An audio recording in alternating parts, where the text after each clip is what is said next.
takes a certain amount of bravado and showmanship. The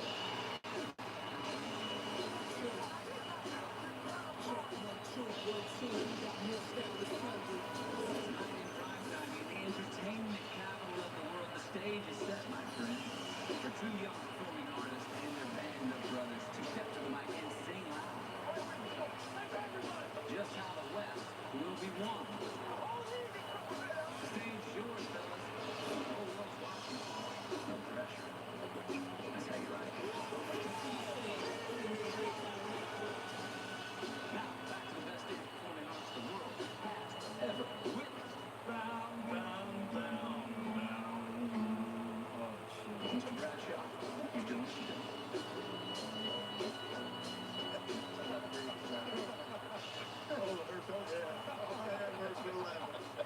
Thanks to Matthew McConaughey.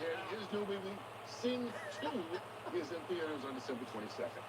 I guess we could sing the praises of tonight's quarterbacks all night long. Justin Herbert ranks second all-time in passing yards per game, trailing only, you guessed it, Patrick Mahomes. Why don't we bring in Aaron Andrews and EA? You had a chance to catch up with the Chargers' young gun this week, didn't you? I certainly did, and what a big weekend he had this past weekend.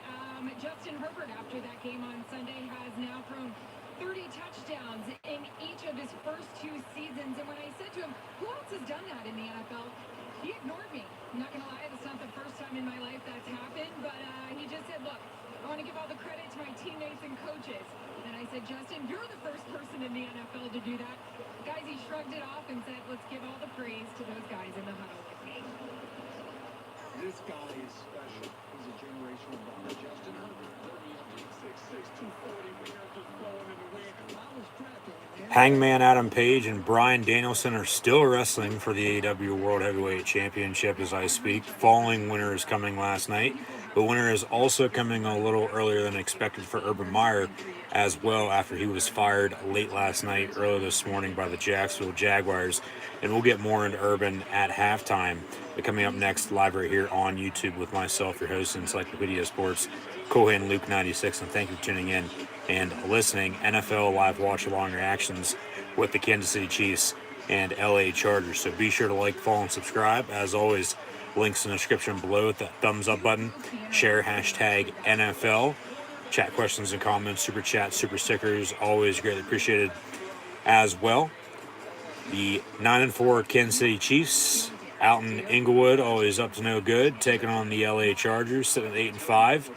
Chiefs currently on a 6-game winning streak. However, the Chargers have won 3 of 4. The winner will be in first place in the AFC West after tonight, as first place in the division is in fact on the line, along with playoff positioning.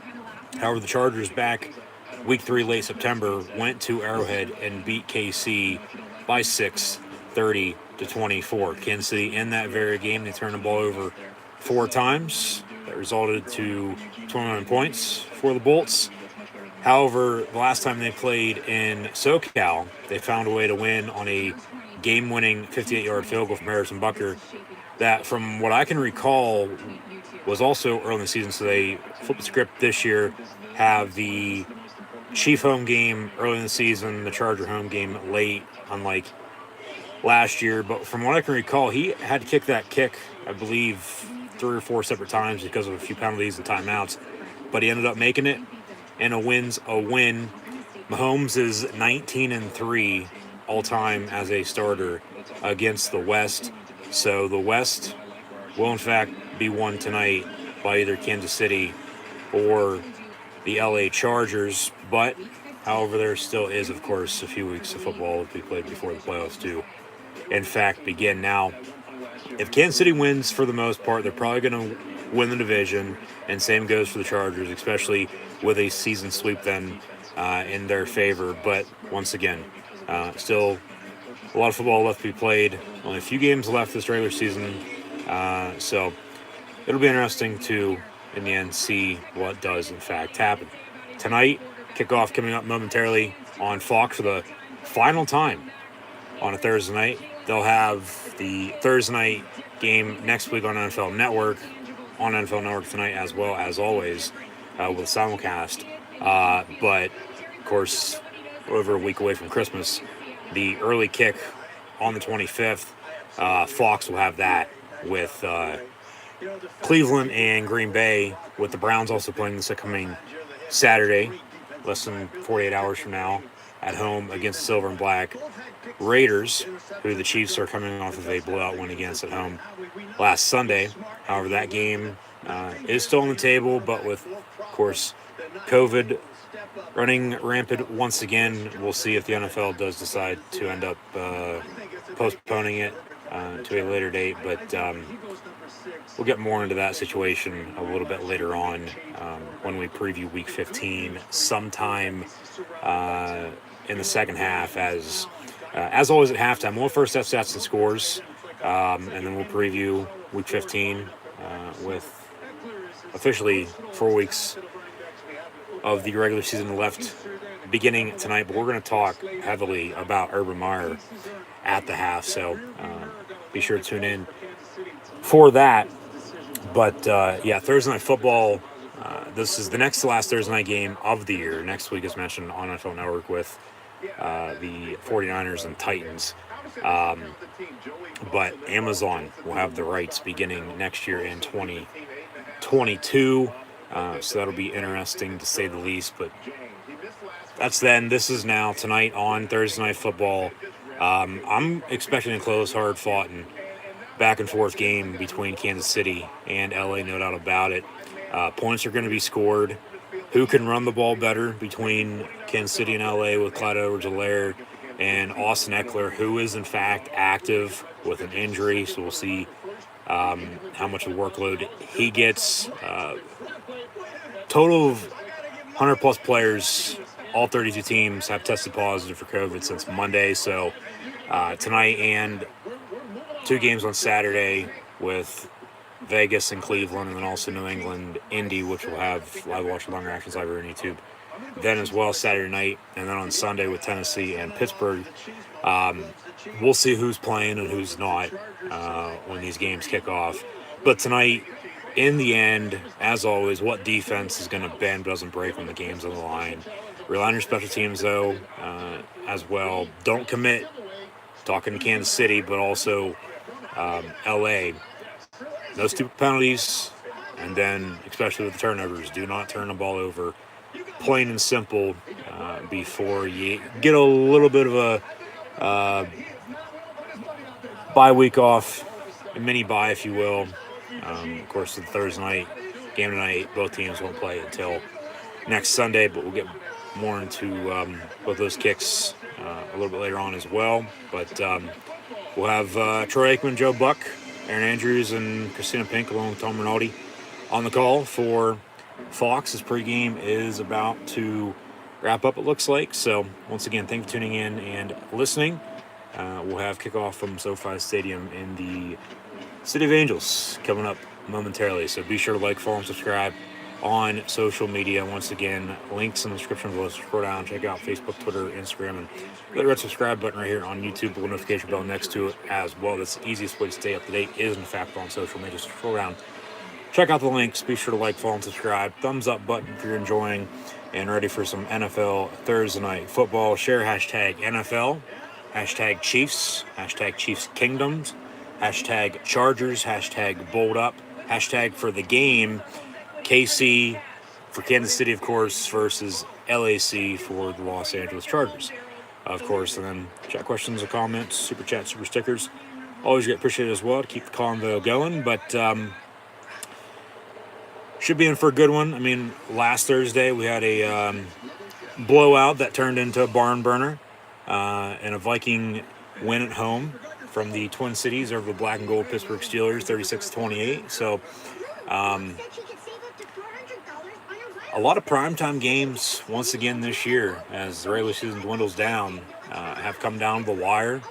I had 3 games last weekend that I streamed with Thursday night, Sunday afternoon, and Monday Night Football with the Steelers and Vikings, Bills and Buccaneers, and then with WWE Monday Night Raw. Monday Night Football featured the Rams and Cardinals. They all came down to the final play. So hoping for some good football. course, once again tonight. We'll see what gives. As always, I'm sure something will. But if I'd have to pick a winner, this year at least, whenever I do in fact bring this up during the stream, whoever I do end up picking, for the most part, they don't end up winning. I'm below 500 in that category, so I'm not even going to go there and pick, hey, I want Kansas City to win or the Chargers to win. Yeah, I would like a few touchdowns and maybe over under a few yards for a few players, no doubt about it. But we'll see how tonight plays out. And then the college football bowl games begin tomorrow, so be sure to go check out my college football bowl game bowl season preview live over here on the YouTube channel as well. Should in fact be the fourth video prior to this live stream right now. So cue the NFL on Fox theme, and we're about to kick off following the coin toss here with the AFC West leading Chiefs and the second place Chargers. If Kansas City wins, they get to 10-4. We'll stay atop the West. They'll split, of course, for the rest of the season. Then they'll also move, for the time being at least, of course, with more games to be played this weekend, to the number one spot overall in the conference. But if the Chargers win, as mentioned, whoever wins this will take over number one in the division. And then, of course, with a few games left, well, Chargers in favor with the sweep. Then at that point, they'd be sitting pretty. Kansas City would have to win. Of course, have to have LA lose.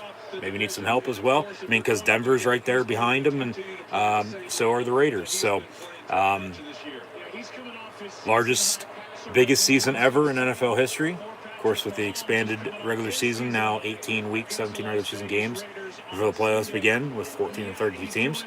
It's come down the wire.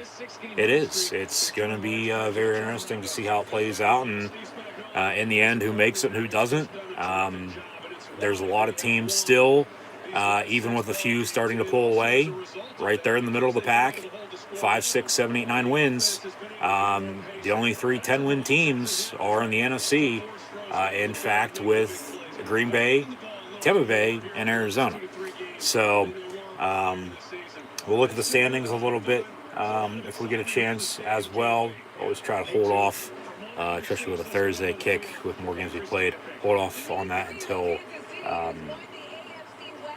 late as possible, Sunday, Monday, maybe even into next week. But yeah, should be a good one.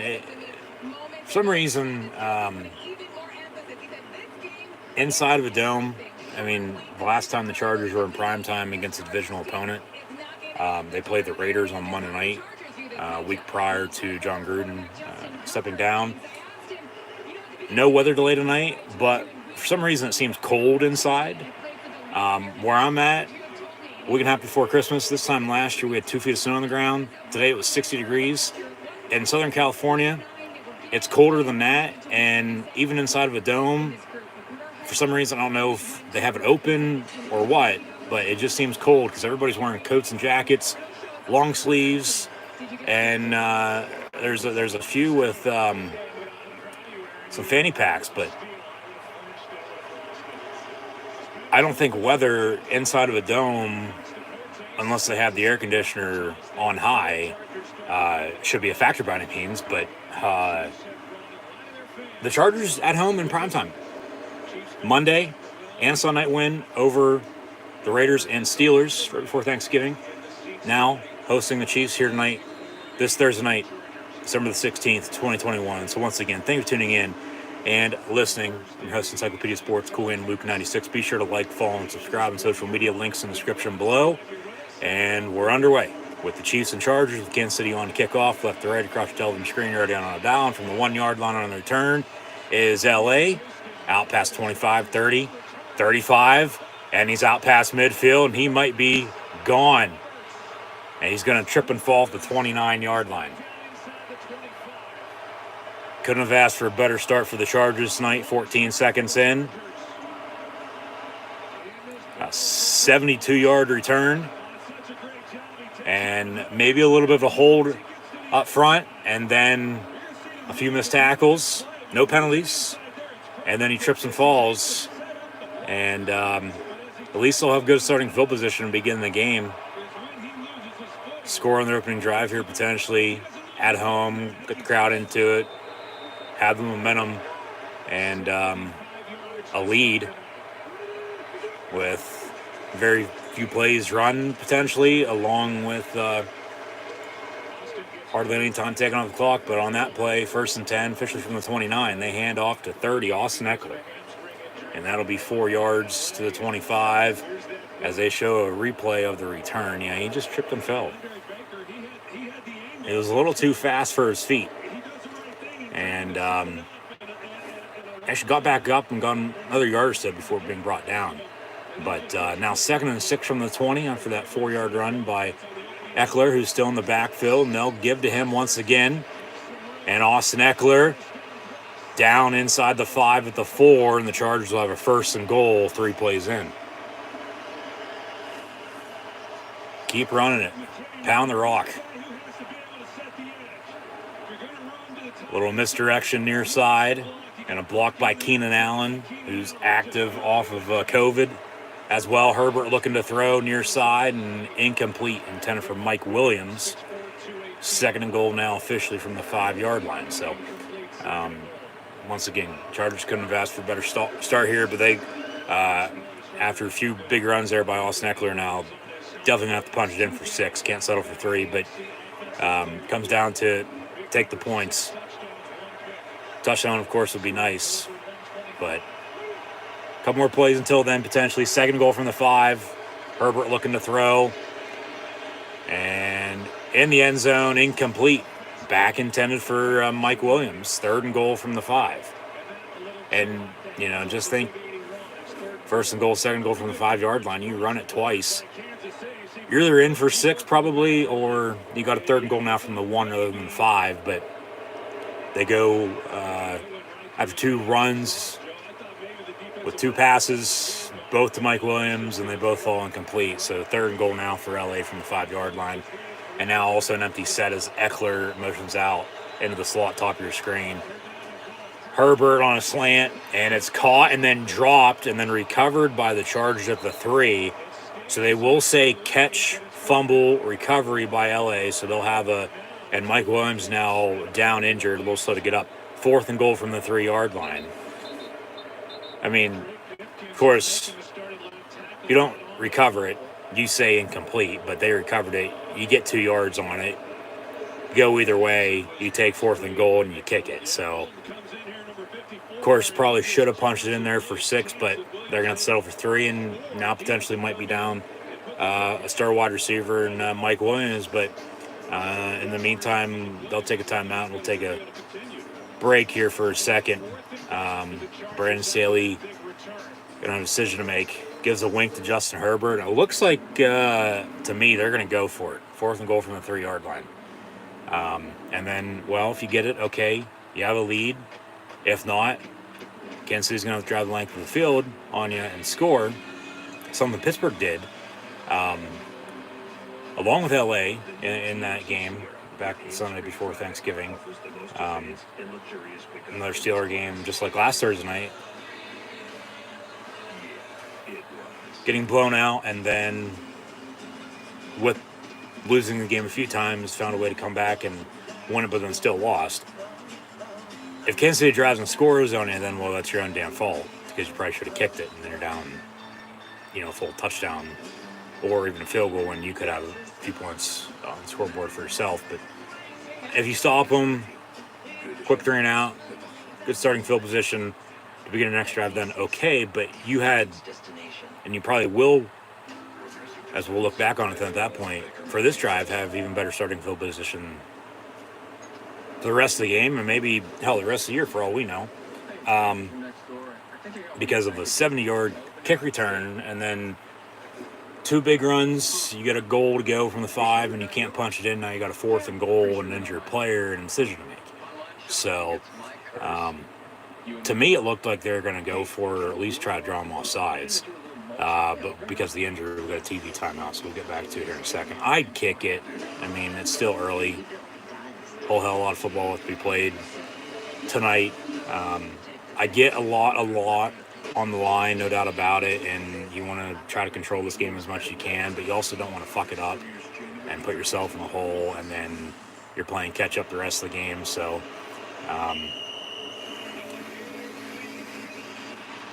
first USFL commercial, April 2022 on Fox. Another spring league for spring football next year. That should be interesting. Of course, following the Alliance of American Football and then the return of the XFL, we had the spring league last year. I believe the fan-controlled football league will also return as well. And then the USFL is also coming back. So we'll have to get into that potentially, but we'll see. Once again, that's then. This is now. Got 4 or 5 months in between. So they actually overturn it. Incomplete, 4th and goal from the 5. They go for it. Back of the end zone. Caught and dropped. Incomplete. And a turnover on downs. Wow. And an injured Charger. And yeah, that's Donald Farmer, 89, the tight end. And he is not moving. He is laying still like a statue on the field. Hopefully he's not paralyzed. Hopefully he is okay. That's a catch. And, well, they could say catch touchdown because then the ball came out, but they rolled incomplete.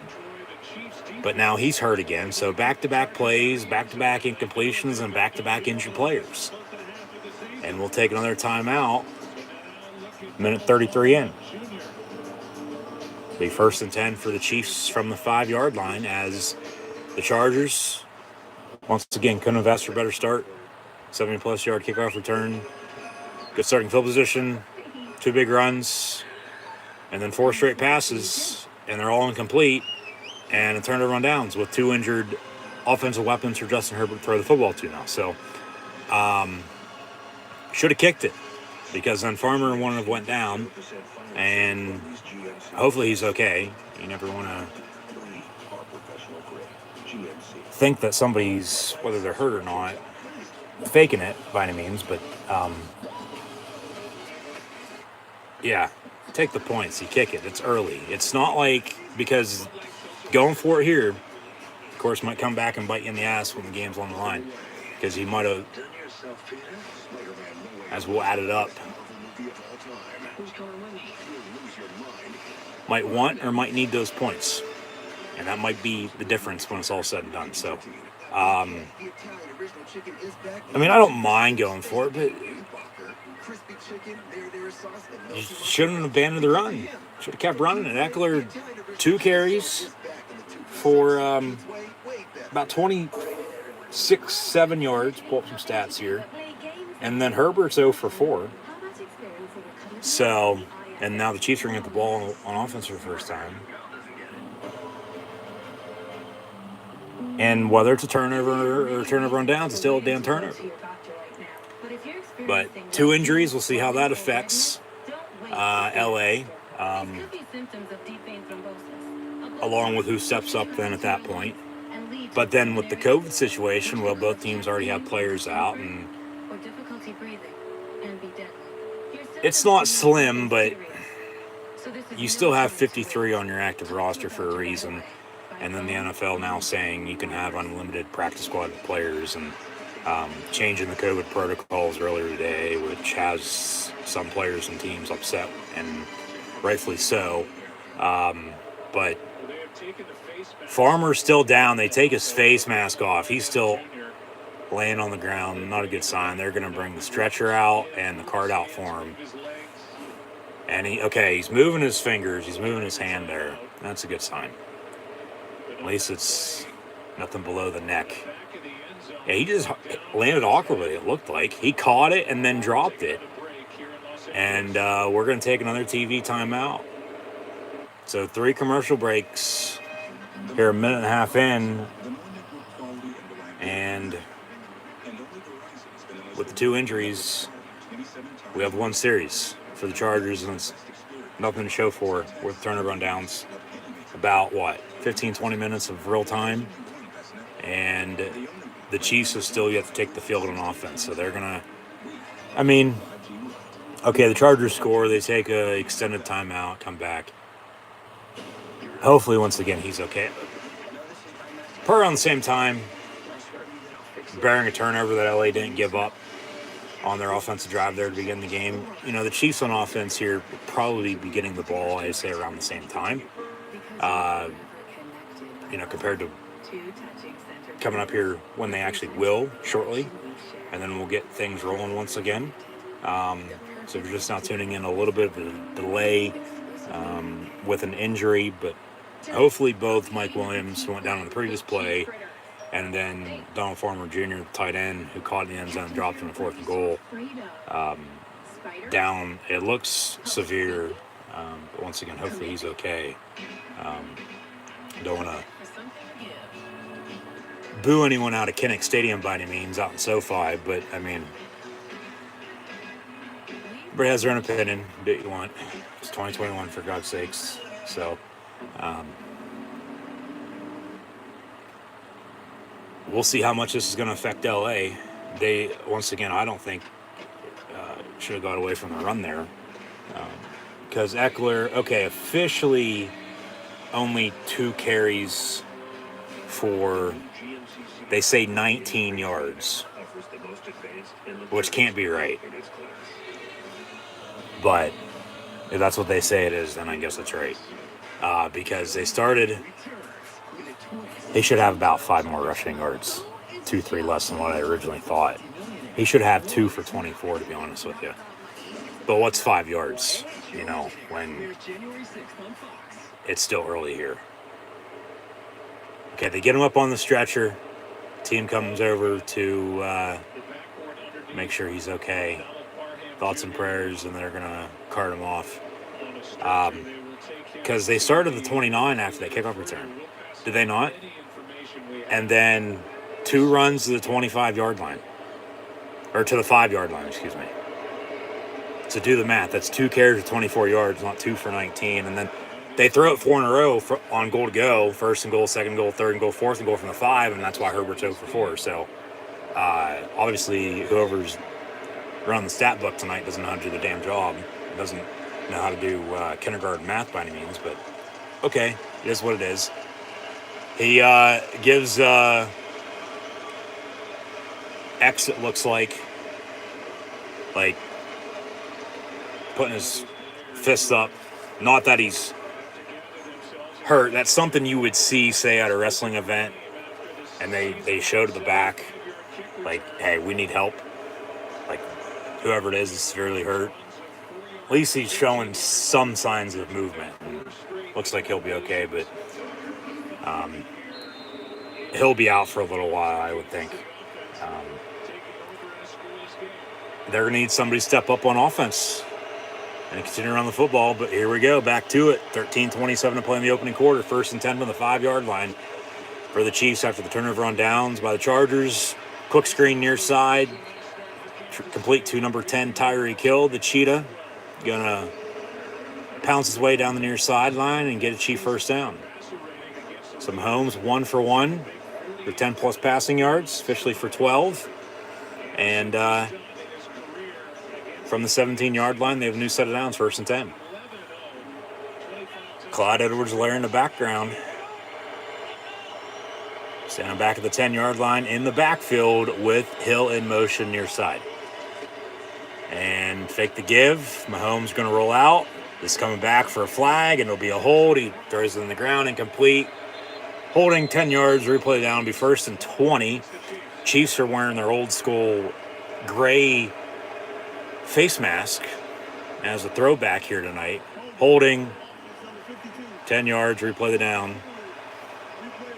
Be 1st and 20 back at the 7. So take away the 12-yard pass. They get 2 yards basically, 2 plays in because of that hold on that play after the 12-yard completion on the play before. And that's a good call. It's a hold up front. And a few minutes in, 1st and 10, officially at the 8 for Kansas City.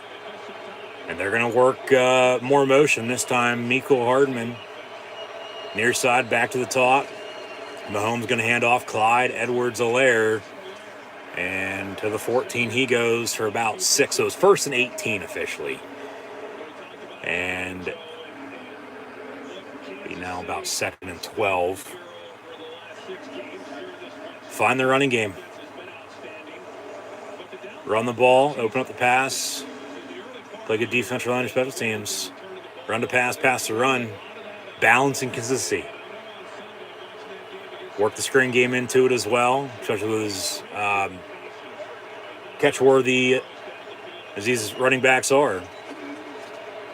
2nd and 13, complete to Kelsey, and he's going to get a Chief first down out to the 28-yard line. Pick up a 14 yards, 1st and 10. Chiefs. Mahomes now 2 for 2 for 26 yards, whereas Herbert 4 consecutive incomplete passes to turn it over, and now Kansas City has got a decent drive going, even without holding it, backed them up early. So 1st and 10. Kelsey's going to need about another 113 yards to break 1,000 on the season. That's doable tonight for him, potentially. We'll see if it happens. Complete near side. Hill for about 7.5, maybe 8. Clock's going to roll. Be 2nd down and about 2. I'll spot the ball officially. It looks like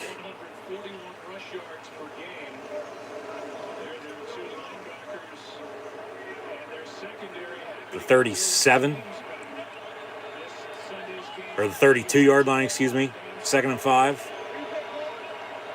They need another 5 yards to get the first down at the 37, and they will. That's complete to Pringle, far side. Doritos are better, but Pringle gets the Chiefs a first down, so that's all they care about. Gets out of bounds, but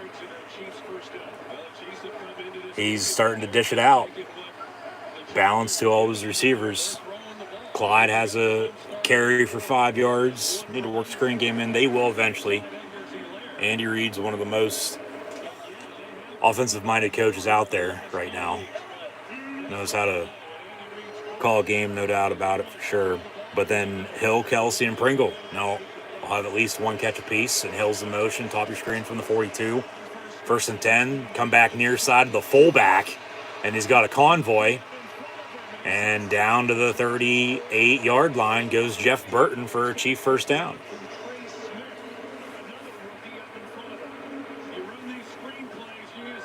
What I'd just say about the screen game. I didn't think they'd run the screen to the fullback and Mike Burton, not Jeff Burton, but at least this Burton actually did something on the field or on the track. But from the 38, 1st and 10, Kansas City under 10 to play in this opening quarter. Kelsey in motion near side. They're going to fake the end around to Hill, handoff, and that is Williams. Darrell Williams, the long-lost brother of the former Chief, and Damon, who's now a Bear, wearing that Priest Holmes 31, and he gets 11 yards on the run, and another Chief first down. So 95-yard drive potentially in the works, and LA's going to pay for it, it seems like. Should have kicked it. Taking the points, but still early. Defense going to have to step up. Maybe if they can hold them and force field goal their own, we'll see. Empty set, 5 wide, maybe a little bit of a false start, but Mahomes complete to Hill. And Hill's going to get another Chief first down, another 10.5, 11-yard gain. Just work the sticks, keep it simple. Short, quick passes, run the ball, open up the pass. Mahomes, almost 100 yards passing already. And, just get your playmakers the ball in space and let them work. Let them go. Get back to the running game now. Work Clyde Edwards-Helaire along with Williams in the backfield. And Williams will be to the left of Mahomes out of the gun inside the red zone, 1st and 10 from the 16-yard line. And then Mahomes going to go deep and incomplete, intended for Kelsey. 2nd down. First incompletion by Patrick Mahomes. He says, basically, hey, that's my fault. But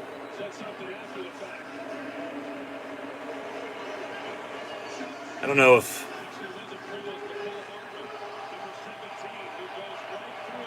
Yeah, I'd say that. And he had Hardman wide open in the end zone. Jesus Christ. That was on Mahomes. But Kelsey could have ran the wrong route for all we know, too.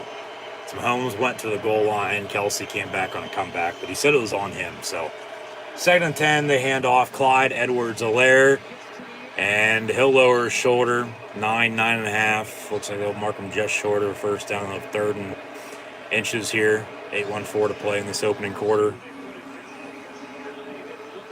Yeah, 3rd and short, 3rd and 1 officially.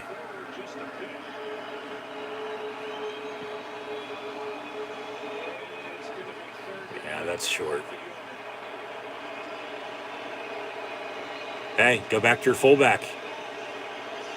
Kansas City's, along with the Raiders and maybe a few other teams, the lone teams anymore in 2021 that still use a fullback here in today's game.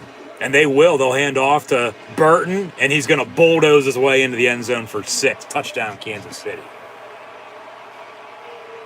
Jeff Burton scoring a touchdown on Thursday Night Football. Who would ever have thought that would happen? Mike Burton. Mike Burton from, 8 yards out? 3rd and inches. They run a fullback dive up the middle, and they score. Yeah. Could have been tackled there at the 2. They can't bring him down, and he walks in for 6. Touchdown, KC. And now Harrison Butker, number 7, on to make it 7-0. Extra points up and good. Kansas City on top of the Chargers. 95-yard touchdown drive. 7-0 midway through this opening quarter. As go back to the Chargers. Should have kicked it. They went for it after couldn't have asked for a better start. Great kickoff return. We'll see if they get another good one when we return. Probably not. You never know. 2 big runs to get to the 5-yard line. 4 straight passes, all incomplete, turnover. And then Kansas City marches after a little bit of delay with the injuries. And then 1 hold that sort of stalled the drive, but they got out of it. Just kept picking up first down to first down and moved the ball downfield like nothing. A 95-yard touchdown drive that took them about 6 minutes or so, give or take, and it ended with a touchdown as they went to the fullback twice. Mike Burton, I'm sure he's related to Jeff somehow, but he's playing football, not racing a car. He has a catch for 20 yards and then a carry for 7 yards and the touchdown there. So Kansas City on top, and for now at least, winner take all for first place in the AFC West, but there's still a few games to be played. As next week, the Chiefs will host the Steelers. We'll have live watch-along reactions live right here on YouTube the day after Christmas, on the 1-year anniversary following the death of the late, great, exalted one himself, Mr. Brody Lee, and happy heavenly birthday to him today as well. But then the Chargers, they'll play at the Texans. So whether they win or lose tonight, I would think LA is going to win next week. Houston has Jacksonville on the road, and we'll get more into Urban Meyer, as mentioned earlier, coming up at halftime, following first half stats and scores, and then sometime late during halftime, second half, we'll preview this upcoming weekend, as we always do as well. So, Kansas City 7-0. Very good drive. Mahomes 6 of 7, 71 yards. The only completion was intended for Kelsey, who then would have 2 catches, about 30 yards receiving. But 6 of 7, 71 in the air compared to Herbert being 0 for 4 right now early. He still has to speak for something. And then the run game, just Kansas City making it look easy on the Charger defense. An 11-play, 95-yard touchdown drive, almost 6 minutes, 5:53 to be exact. And, I mean, if they can hold this lead, extend it, keep LA out of the end zone or off the board in general. Stop Herbert, stop the run. They'll be sitting pretty come late in the game, and then we'll see if they can run the ball when they need to in the second half. But LA, just keep running Eckler. Don't get away from the run. Still early, and I get Herbert's going to have to do his thing. Hopefully he has a big night tonight as well. But they should have had a touchdown, hell, let alone a field goal. But no. They went for it, and then they gave a long touchdown drive, and now they're in a hole down 7. So on a screen, that's complete to Austin Eckler. So Herbert's now 1 for 5 for 9 yards. That'll be 2nd and 1, 2nd and short after it marked just short of the line of gain. 2nd and inches. 7:07 and counting to play in this opening quarter. Ball at the 34 and a third. Out of the eye.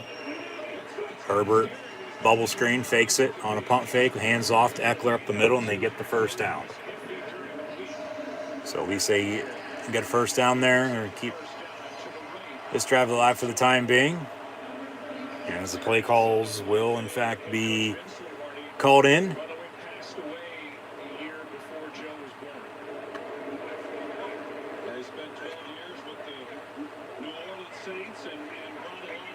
And from the 37, 1st and 10. Trips in a bunch top of your screen. Who's going to step up following the injuries on the opening drive? Williams is back out there. That incomplete, dropped by Jared Cook. Got hit him in the numbers rather than the knees on the run, and that's on Herbert, just not playing well yet here tonight. No, actually, it was tipped. The line of scrimmage actually on a replay there, so just good defense. Cook still probably should have caught it, though, and, 2nd and short rather than the 2nd and 10, but following completion, they have a 2nd and 10, so here we go again.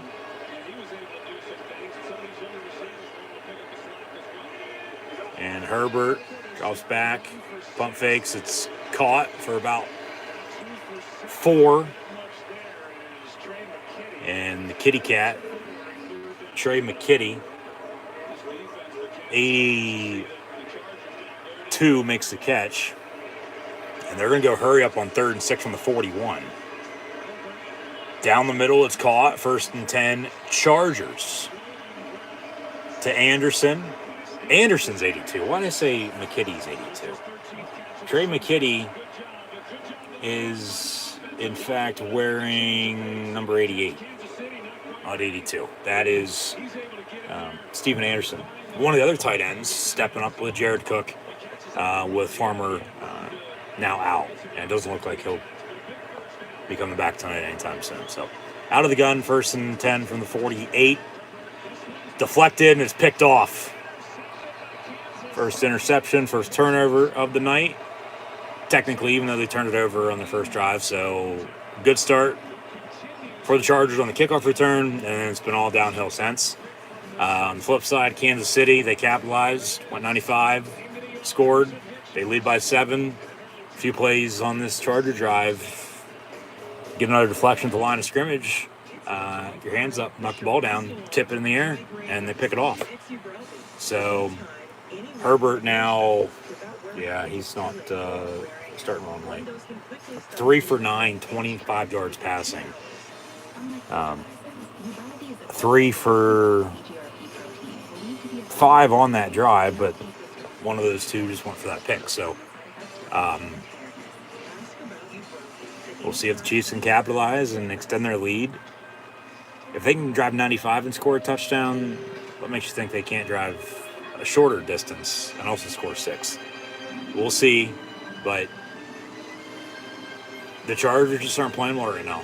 Not a good start by any means whatsoever. I mean, kickoff return, yes, but since then, just they've slipped and they're still sliding. And until they find a way to pick themselves up, Kansas City's just going to run all over them, it seems like, tonight. But, we're not even here at the end of the first quarter yet. Still a lot of football to be played. We'll see what happens. 6-minute game, not over until it's over. But I don't think it's Herbert over four straight passes, and then the turnover on downs, and they drove and scored, of course. And then what? Like I said, 3 for 5, and then one of the 2 incompletions was that interception right there and there. With him playing bad, it's just Kansas City's playing damn good right now on defense under third-year defense coordinator and a former Super Bowl defensive coordinated coach and Steve Spagnuolo under Andy Reid here in KC out west in LA tonight on Thursday Night Football against Chargers. But tale two games, because LA, like I said, late September back in week 3, went on the road and won. So maybe both road teams are going to be winning these games this year against one another. I know a few years back, remember the exact year, they played on a Thursday night in December in Kansas City Arrowhead, and it came down to the final play. Rivers, I believe, threw an interception to close it, and Chiefs won. End around to 17, meet Cole Hardman, and he's going to be brought down right at the line of scrimmage, no gain on the play. 2nd down and 10. So, turnovers absolutely kill you. Yeah, Kansas City turned over 4 times, led 21 Charger points, as mentioned earlier. So thanks, Joe and Troy, for that once again. Yeah, you can't turn the ball over early, mid, late in the game, home or away, neutral site, with nothing else going for you, offense, defense, or special teams, and expect to have a chance to win. Like, no, it doesn't add up or make any sense. 2nd and 10, complete over the middle, Clyde Edwards-Helaire on a 12-yard reception, and a Kansas City Chief first down. We near the end of the first quarter here. About 4.5 to play. Kansas City about ready to knock on the door again, extend their lead, whether it be 10, 14, nothing, but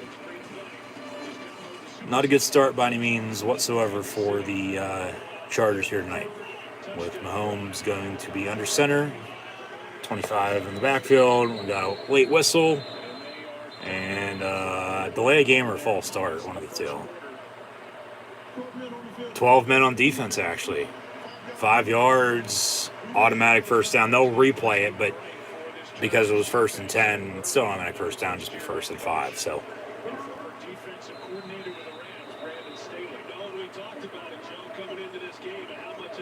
what I said, start. Super penalties. Don't turn the ball over. That was more towards Kansas City, but as mentioned, also to the Chargers. 1 penalty apiece, but the turnover might cost them right now. Screen to Kelsey, and he's going to be brought down right away. No gain for him. 2nd and 5. But really 2 turnovers, because the turnover on downs, and they capitalized and drove and scored. So you can't turn the ball over and expect to be in it. Like I said, I don't care if it's early, and whether you find a way to come back and win the game or not, you still can't turn the ball over. Just, you can't make excuses. 2nd down. They'll hand off to Clyde Edwards-Helaire on medium to go, and he's going to get another Kansas City Chief first down. I've said that I don't know how many times already tonight. However, there's a penalty on the play. This might be coming back for a hold. And no, we got legal contact on the defense. It's still going to be a 1st and 10 for the Chiefs.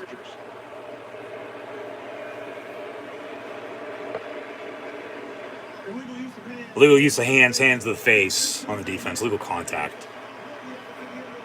And, okay, they're going to tag it on the other run. 1st and 10, Kansas City.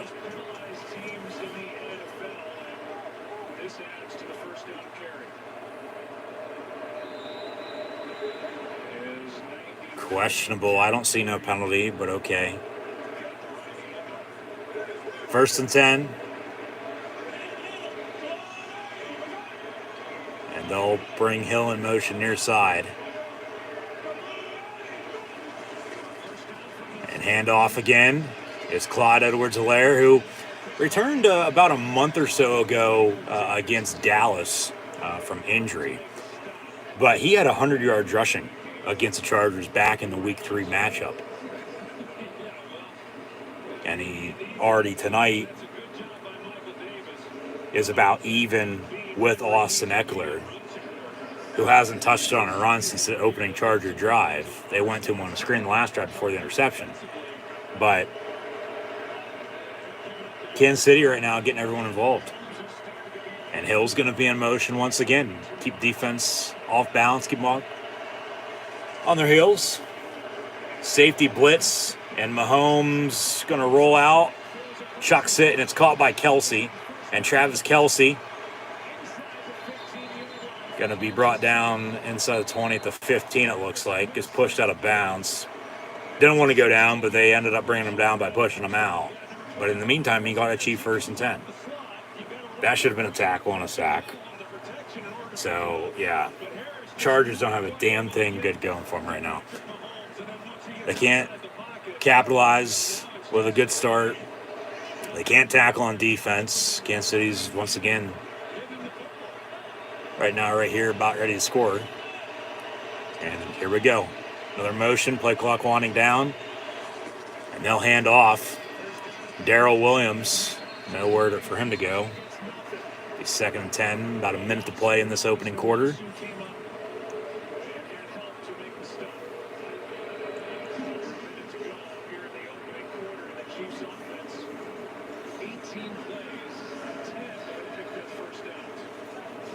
Keep it simple, work the sticks. That's all it takes. Just move the ball downfield, chip away at it. Eventually you'll break one, whether it's a run or a pass. And in the end, you're going to hope you hit pay dirt for 6. Bubble screen complete to Tyreek Hill. He's going to break a few tackles. Cross field, and Mahomes with a good block. Maybe a little bit of a block in the back by somebody else there at the end of it. But then he ran sideline to sideline basically and only caught about 2 yards total on 3rd and 11 to make it officially what? 3rd and 8. Okay, 3 yards officially. That'll probably do it for the first quarter, though. They'll let these final few seconds tick off. And at the end of one, it looks like, unless they get a snap off here real quick, no, they'll let it run out. And Tyreek Hill is going to go to the equipment manager and, hey, check out my helmet here. Something's not right. But at the end of one, the Chiefs are on top of the Chargers.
Back to it to begin the second quarter play before halftime. 3rd and 7 officially for the Chiefs from the 11-yard line. Maybe a little bit of a false start, but they let it slide. Mahomes going to roll out in the end zone. It's caught by Williams, but he was out of bounds that whole entire play. And then caught it out of bounds, acted like he caught it in bounds, and they roll incomplete, which is the right call. So incomplete, 4th and 7. Offense for the time being, staying out there. Take the damn points. Kick the fucking field goal. How hard is it to kick a field goal? 2 chip shots, and both coaches are going to let them stay out there to... Okay, now Harrison Barker comes on for the field goal.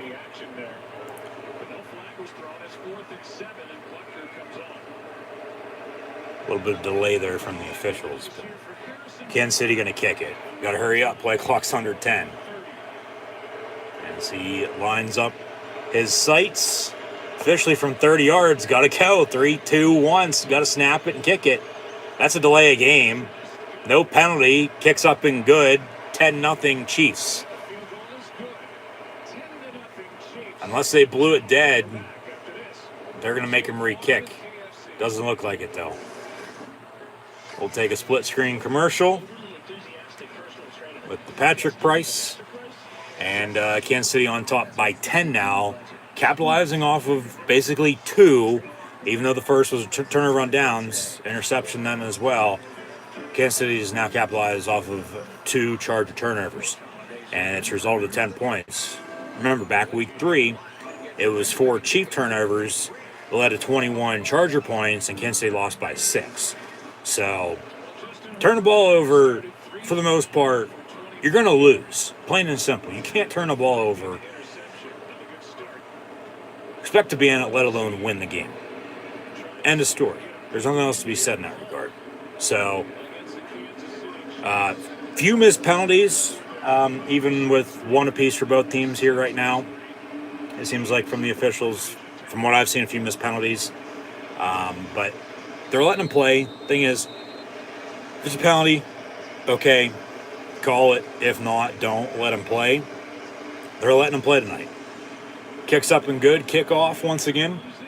And a touchback. It'll be 1st and 10 LA from the 25-yard line officially here to begin the quarter of number 2. And Kansas City's on a 6-game winning streak. Haven't lost since late October.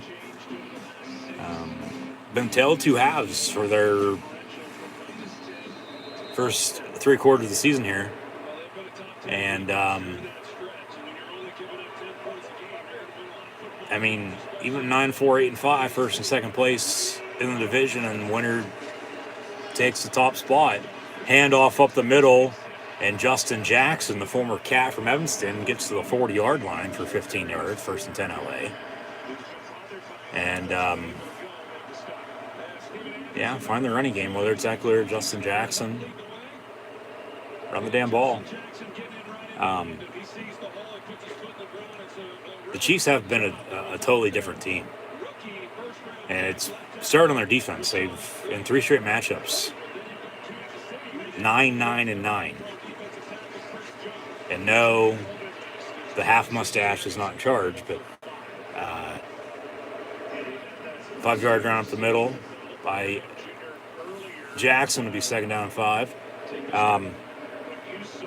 Their defense is only allowing an average of about 10 points a game. And Don Farmer's currently at the hospital. They've taken him to a local medical facility. Hopefully he's okay. Just an awkward landing on the catch and drop. That should have been a touchdown, but LA still hasn't scored. That's complete to Cook for 1st and 10. To the 45-yard line he goes for 1st and 10. About a 15-yard completion from Justin Herbert.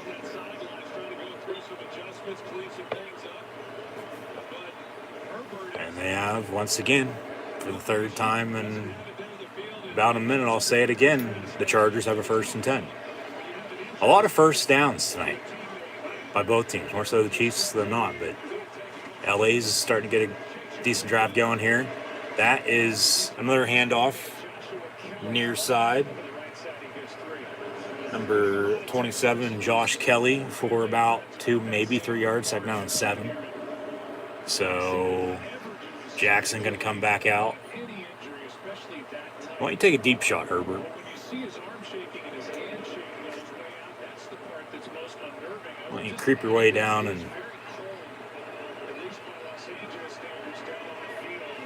beat this Chief defense and cut this lead. From the 41, a rollout near side and caught by Jackson. It's just a short dump offs and missed tackles by both these defenses now. First down for first down for first down by both teams.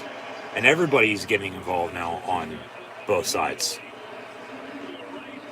for both offenses. Defenses can't stop these respective offenses. Once again, back to it. What defense is going to bend but doesn't break? Cook's in motion. 1st and 10 from the 28. And a handoff to Austin Eckler. And Eckler to the 22 for about 6. 2nd down and medium here. He'll stay out. Or actually, he will come off. Excuse me. And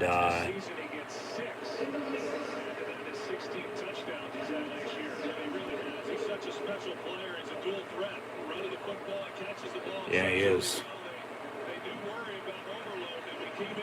Jackson going to come back out. 2nd and 4.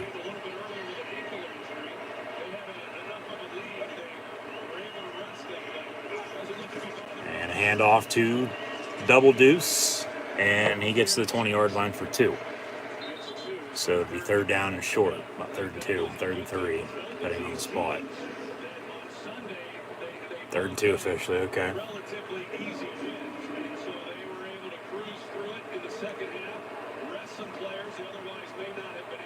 And as Tyreek Hill on the sideline, he's chewing his bubble gum. Well, Kansas City, I would think they went to LA tonight on the road, Thursday Night Football. Came to kick ass and chew bubble gum. They're all out of bubble gum for the time being, even though he's still chewing some. They have a 10-point lead. However, that is complete over the middle of Keenan Allen. And a 1st and goal inside the 5 again for the Chargers with another injury as Keenan Allen is slow to get up, holding his left ankle. So they get goal to go from the 5-yard line. And injuries, and then they can't punch it in. We'll see if they can punch it in, but they should have more than the 0 they have. I mean, this game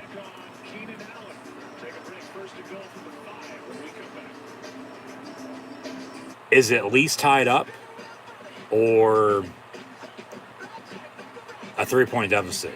And then with the Chargers to tie it up or take the lead again. At least they're finding some rhythm now, but it's still going to be next man up with all these injuries. Herbert's going to have to put the team on his back, it seems like, and we'll see if they can put it all together, both teams for that matter, and find a way to win. Because in the end, all anybody ever remembers anyway is whether you won or lost. So, timeout, another injury. They'll have a 1st and goal from around the 4 or 5-yard line again, and whether they decide to run 4 straight passes once again as they did in their opening drive and not score any points, okay, or if they decide to run it and punch it in, well, even better for them. I don't get, teams that you run the ball or you're passing the ball, and then you just, but more so the first and the last.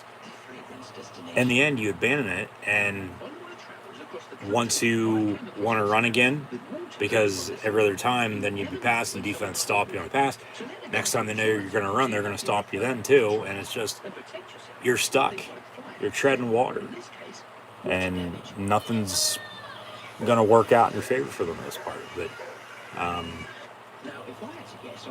run the damn ball, run it in, cut this lead when you probably should be at least tying it up or retaking the lead.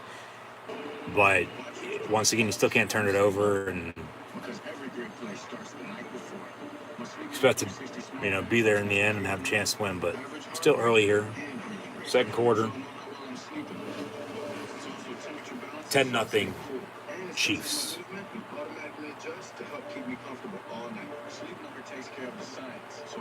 focus on other things.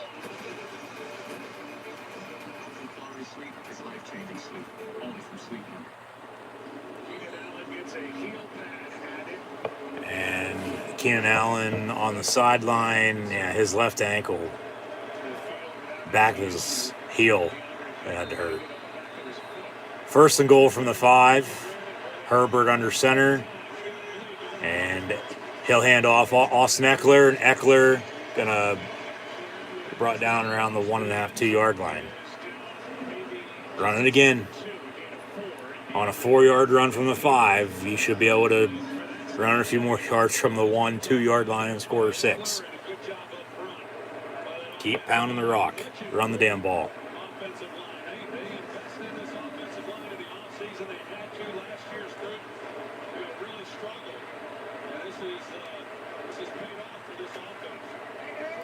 And second and goal from the 1.5. They'll line up in the eye. Cook's going to motion out by his lonesome near side. They audible out of the gun now.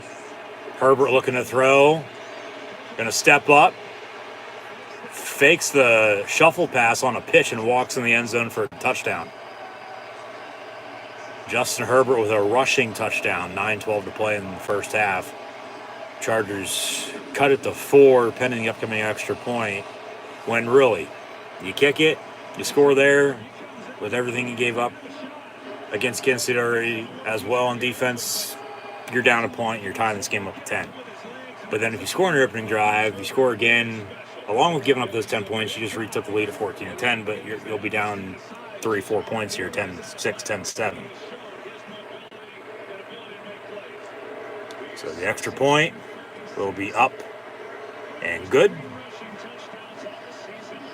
3-point lead for the Chiefs now as the Chargers cut the deficit with a 2-yard rushing touchdown from number 10, Justin Herbert, the second-year quarterback out of Oregon, who last year won Offensive Rookie of the Year.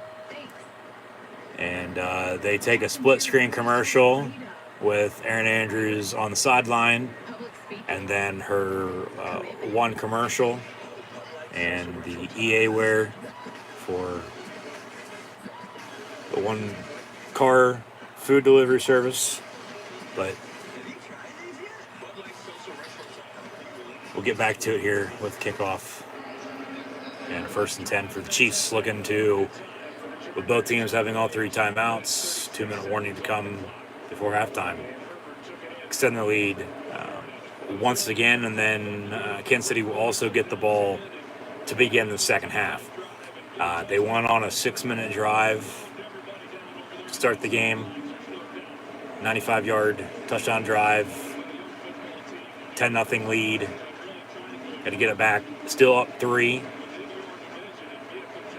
If they can control it, LA is going to be playing catch-up.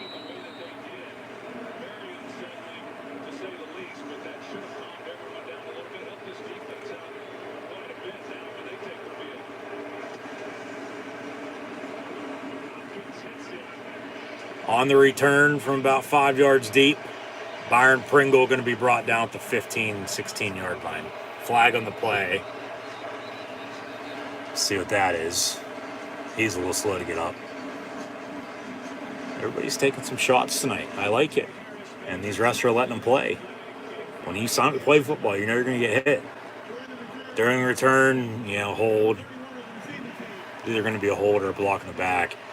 Singing there maybe 2 with the big hit. Maybe with how they call the game anymore with penalties. Some sort of an illegal tackle on the spot below the waist, but not even a chop block for that matter, because you can't chop block on a return. I mean, you can, but you can't. Just depending on how the block goes and if they see it or not, and if they call it or not. So 1st and 10 from the 8. So Kansas City backed up to the end zone, and we'll see if they can get another big drive and extend their lead here before half. Handoff to Clyde Edwards-Helaire. He gets to about the 10-yard line. 2nd down and 7 officially here.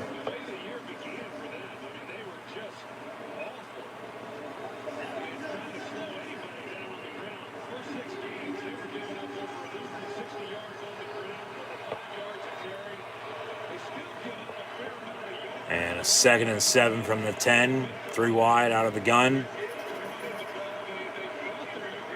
As Kelsey's going to be in motion near side. Fake the give to Clyde and a pass complete. Or incomplete once again, to Demarcus Robinson near side. Just a little too much on the pass from Mahomes. Incomplete. 3rd down and 7. And it's starting to get loud. He's, as I speak, hearing the play call being run in, and we'll see the draw up here on 3rd and 7.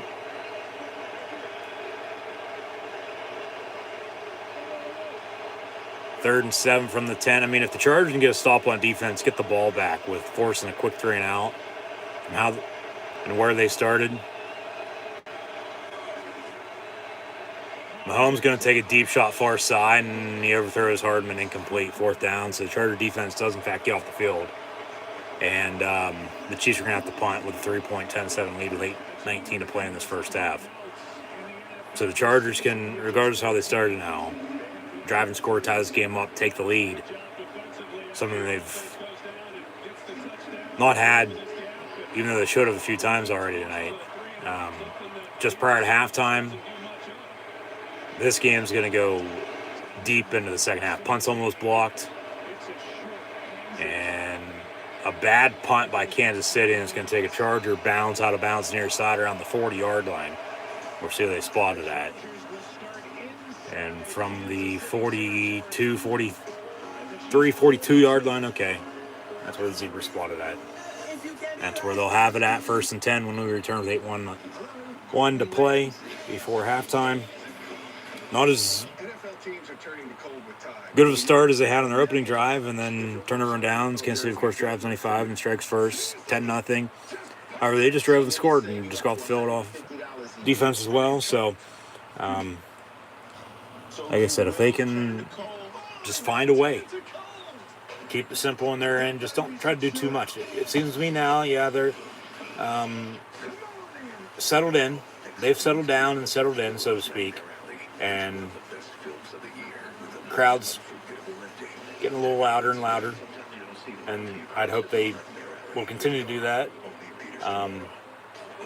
as this game progresses. So, still hoping for a good one, whether it turns into a shootout or not. May the better team win. I mean, like I said earlier, with me actually picking somebody win this game, I mean, it is a coin flip. I mean, it's really heads I win, tails you lose. And really in the end, may the best team come out on top, because talk about history with these two and how they've played each other as of late as well, including this year. I mean, it was less than a touchdown win for the Chargers. This game's going to come down to the wire. This game will come down to one of the final, if not the final play of the game here tonight, I do believe. So, you know what? We had a total of 50-plus points scored in the first matchup. Already 17 with a lot of first downs tonight. Not even midway through the second quarter yet. And the Chargers are looking to tie it up or take their first lead now when we return. So, just keep running the ball for both teams. Don't get away from it. Keep it balanced. As balanced as you can get it. Keep it that way. Run it. Run to pass, pass to run. Mahomes took that deep shot on 3rd and 7. Overthrew Hardman. They punt. Now we're back to it, 1st and 10. After a bad punt. On the 42-yard line. Chargers down 3. As Justin Herbert's in the gun. Has the most all-time passing yards in NFL history through 2 seasons. Number 1 on that list. And he's actually, as well, the first ever NFL quarterback all-time in history. On top of that, with 30-plus touchdowns in each of his first 2 seasons, which is pretty impressive for the former first-round pick out of Eugene, Oregon. Miami passed on him. They took Tua. He fell 1 pick later to the Chargers. I think Herbert and the Chargers, that situation's worked out a little bit better at this point in time, but Miami's still in the playoff hunt. But they're going to have to take care of business along with a few other teams that are on the outside looking in right now and potentially get some help down the stretch. But still a lot of football to be played here tonight and, of course, in the final weeks before the playoffs do, in fact, begin. But now a 3rd and 1 on that give to Kelly. And about 7 minutes and change to play before halftime. Talk about Urban Meyer at halftime as well. 3rd and 1 from the 33. Herbert going to motion his tight end, who's lined up at fullback in motion. Hand off Josh Kelly, and nowhere for him to go. Stuffed the line of scrimmage, and now the Chargers are going to have to attempt a 50-plus yard field goal here unless they want to go for it. No, you didn't get it. And no, you're probably not going to go for it. You take the points here, you kick it. They'll stay out there.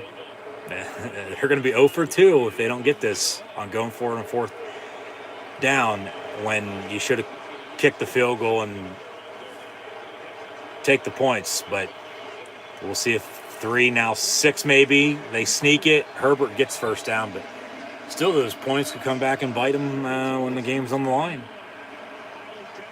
1st and 10 on a sneak up the middle. So drive's going to stay alive for the time being. Now they can work the clock and run the ball. Whether that's a tie-up or taking the lead, more power to them. Take it in the second half, get some stops on defense, and at that rate probably hope to win. Hold on to win if you have the lead. If you're coming back, okay, then that too. But 1st and 10 from 31. And Kansas City might have jumped off sides. Tyrann Mathieu getting held. Good block by Keenan Allen, though, on a toss to Eckler. And he'll get about 8 yards on that carry. He's 2nd down and short. 6 for 41 now for Eckler, along with a catch for 9 yards in this first half. A little bit of a slow start, even though they probably should have a few more points, but they found some rhythm and they're fighting back. So 2nd and 2. And out of the eye, Herbert going to hand off Austin Eckler again. And to the 18 he goes for another, guess what? 1st and 10 tonight. It's 1st down after 1st down after 1st down.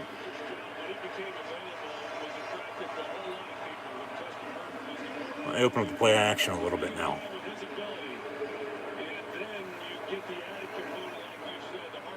From inside the red zone, we're at the 13. Or at the 18, excuse me. 1st and 10. Everyone's favorite number 420 to play and counting. They run an end around near side. Looking to throw. No, he's going to continue to run. And down for about a 5-yard run to the 13-yard line. Andre Roberts carry for 5 officially to the 13, 2nd and 5. So Kansas City defensively here, if you're going to let them score or tie it up just so you have some time and timeouts with a 2-minute warning, do something before halftime and then get the ball to begin the second half. Do something then, not necessarily put it out of reach, but get yourself some breathing room rather than being knotted up. And Jackson gets a 1st and goal on a sweep up the middle.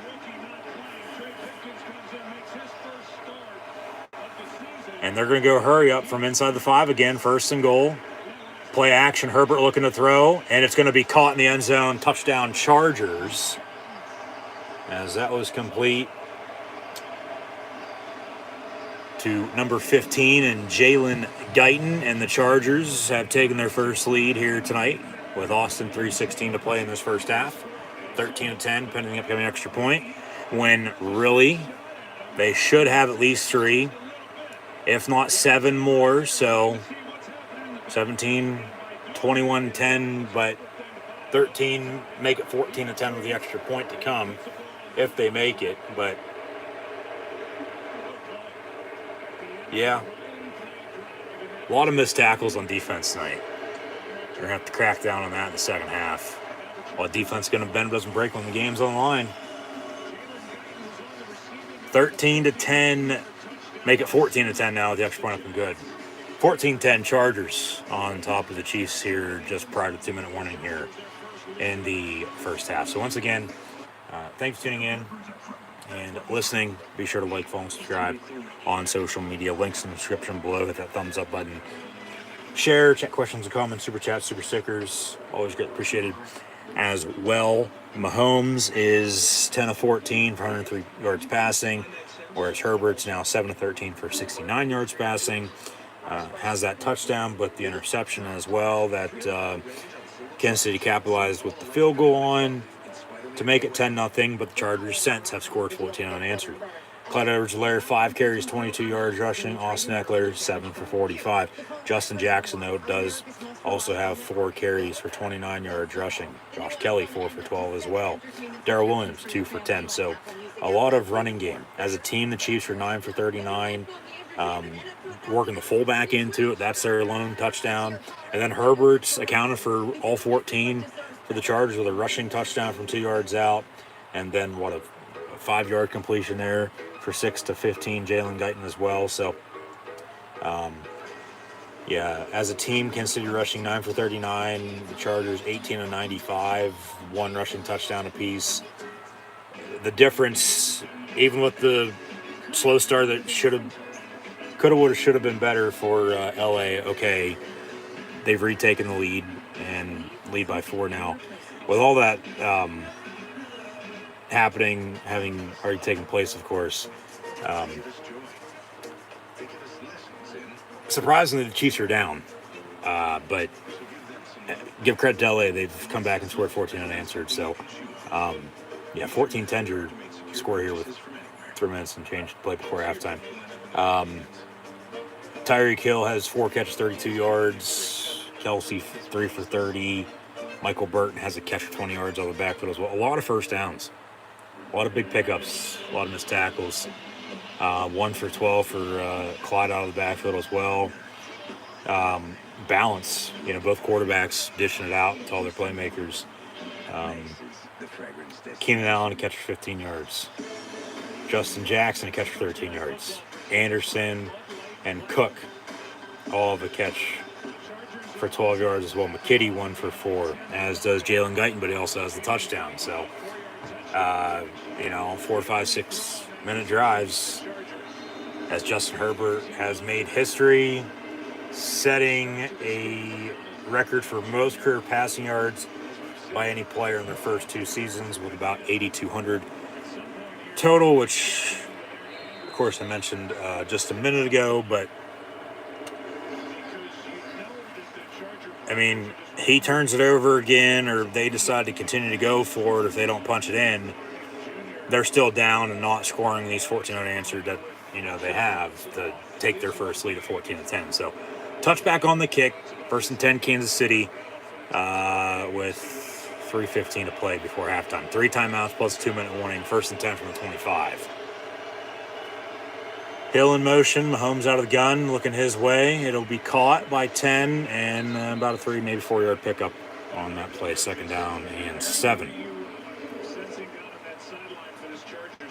you said it perfectly, and as you can imagine, players they're asking anyone, medical staff, PR, do you have an update on Donald Parham? And there isn't one yet, but Troy, Still no update on Donald Farmer Jr.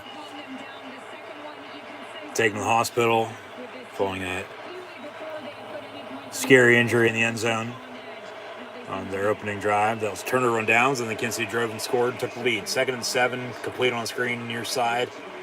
Clyde Edwards-Helaire gets a Chief first down, it looks like, depending on the spot. Might just be short. The 3rd and inches. Yeah, 3rd and inches. They don't give him the first down. He had it. But bad spot by the ref. I guess the Chiefs Kingdom are going to have to also donate to what Bill's Mafia just donated to this past week as well for The blind. 3rd and 1, a direct snap to the tight end who's in motion. They sneak it up the middle and get it. 2 minutes to play with a 2-minute warning. Chiefs down 4, 1st and 10 with 3 timeouts, 14-10 Chargers on top. You have Buffalo following their loss at Tampa Bay on Sunday. They have since donated, as Bills Mafia always comes together. Of course, this is, I don't even know how you want to put it, but out of a comedic gesture, I guess you could say, they've donated 18 grand for, I mean, hell, they've always done this. They get a donation going, and then they donate all the money to wherever it's going to go to. The one was for Josh Allen and his family. They named a hospital wing after the family member, if I'm not mistaken. And no, this is just because the refs missed, as they're missing a lot of calls tonight, it seems like, once again. Buffalo going to host Carolina on Sunday. They should win that game, I would think. They've donated 18 grand to, forget exactly the foundation. But if you think, what I'm getting at is the refs are terrible. They can't see worth a shit. They need glasses, maybe even a stick or two, and a dog by their side, then okay. Also, be sure to go donate to that fund. And if you'd like to support the channel as well, links in the description below. But no, they've donated $18,000 to a foundation. I don't know the exact name. I'm going to flip this up now that I bring it up. Should have done my homework on that. My bad. Wasn't planning on it, but with as many. But also, of course, yeah, expect the unexpected sometimes. Wasn't expecting the officials to be this bad here again tonight, but here we are again. I mean, it is what it is. But they've come together, and I don't know if they've actually donated the money yet, but it's sitting there, and yeah, because the refs last week missed a lot of bad calls. It's for some sort of, I'm going to look this up now for sure.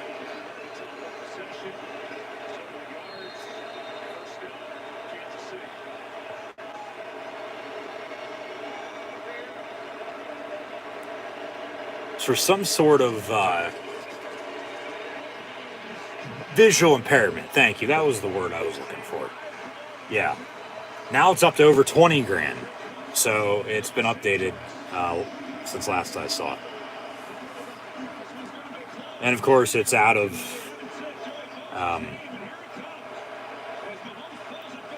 not respect, but just a tease, making fun of how bad the officials are with as many missed calls they had last week. And it's always Bills Mafia doing something like this, so you got to give credit where credit's due. And Mahomes on a rollout pass, he pump faked, and then I don't know if that's incomplete or not. That might be a fumble. Who recovered? The Chargers recovered. What do they call on the field? That's the big question, because they have to find undisputed evidence to return it. That's a fumble. I don't see that as a pass. That's a fumble. That's as close as you get. That's the question, though. What they call, because I didn't hear or see, what they call on the field. Does anybody know? Let me know in the comments below. Yeah, ball is slipping on his hands. He pump faked.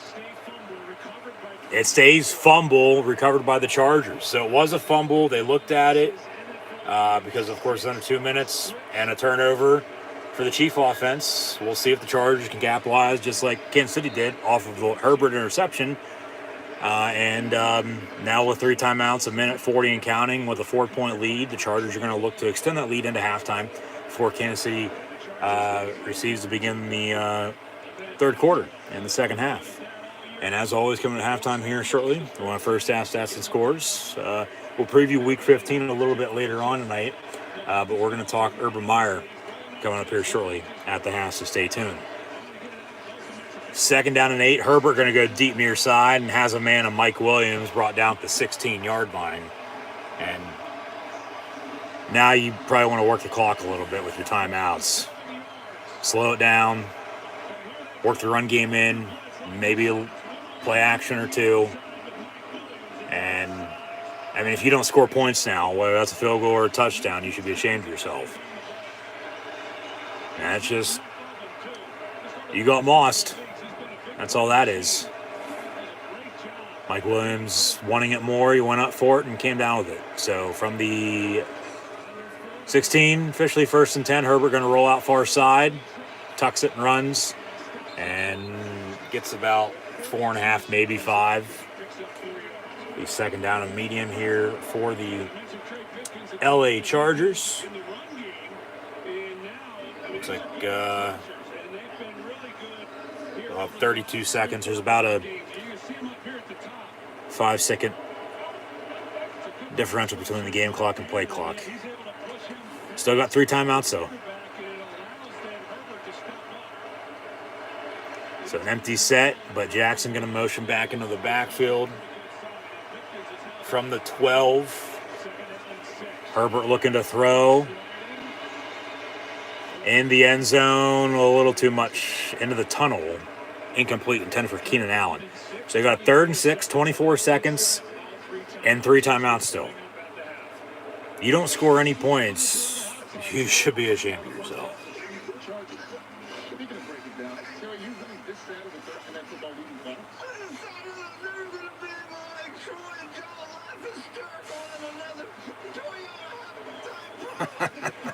Third and 6, and it's complete to Allen for 1st and goal back at the 5-yard line. They've had goal to go from this spot a few times. They've scored a few times, even though they should have scored a bit more, but they have a lead and they're looking to extend it. And, I mean, they should be happy with how they've played, regardless of how they started, but they should have more points. I mean, because it's points off the board. You never know it's going to come back and bite you. So 1st and goal once again for the Chargers from the 5-yard line. Here we go. Knocking on the door, Austin Eckler in the backfield. And he'll get the give. Austin Eckler on the run, down to the 3-yard line on a 2-yard run. 15 seconds, 2nd and goal. They'll burn their first timeout. First timeout actually by either team in this first half. They'll have 2 remaining with 15 seconds. 2nd goal from the 3. They preview the doubleheader for the NFL on Saturday. However, tomorrow the college football bowl games do in fact begin, so be sure to go check out my bowl game preview live here on the YouTube channel. Should be the 4th video prior to this. Bowl games all day Saturday, plus 2 NFL matchups. COVID running wild once again with the Omicron variant, or however the hell you pronounce it. And Cleveland's going to be down. They're starting 2 quarterbacks, Baker Mayfield and Case Keenum, it looks like. Game's still on for the time being. We'll see if they postpone it. Probably not at this point, because latest that happened as passes incomplete on 2nd and goal on the flat near side, intended for Jared Cook. Should have been a catch and a walk-in for 6, incomplete. That's his 2nd drop tonight. They'll have a 3rd goal now from the 3. Latest they're going to be able to do that is either late tonight, maybe once again we get some late breaking news around midnight. As we did last night, Jags firing Urban Meyer, of course, if the game's postponed between the silver and black and the dog pound. I doubt it at this point. They would have already made the call, I think. But because the Raiders are going to have to travel tomorrow. Herbert on a quarterback draw. He'll be stuffed. Brought down at the 1-yard line, 5 seconds of counting. They'll have to call timeout here. 3, 2, 1. They do call timeout in 3 seconds.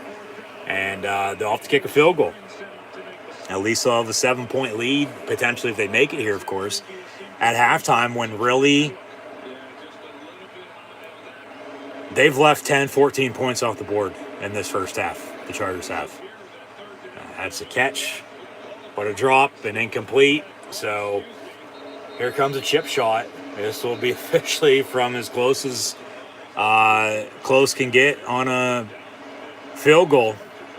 They're going to go for it again. 4th and goal from the 3. Maybe just try to draw them offside, just call it third and final timeout, which that'd be a penalty. You back yourself up, and then, kick it. But it'd be a 20-yard chip shot from here. But maybe Kansas City calls one of the 3 timeouts just to make sure they're set, make them think about it. Hey, you're going to want to kick this rather than go for it. And then the Chiefs do, in fact, call timeout. So they're first. Still be 4th and goal from the 1 for the LA Chargers, up 14-10 here as the final few seconds tick off in this first half. And as always, coming to halftime, first half stats and scores with a heavy discussion on Urban Meyer that you do not want to miss. So stay tuned.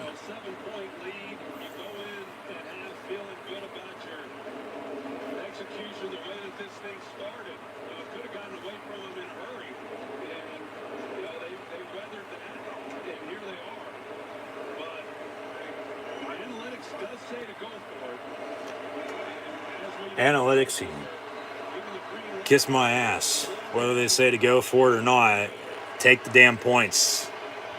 Already 3 they should have. Make it 6, potentially Herbert looking to throw. And it's batted down, incomplete. Time runs off. Halftime. Chargers up 14-10.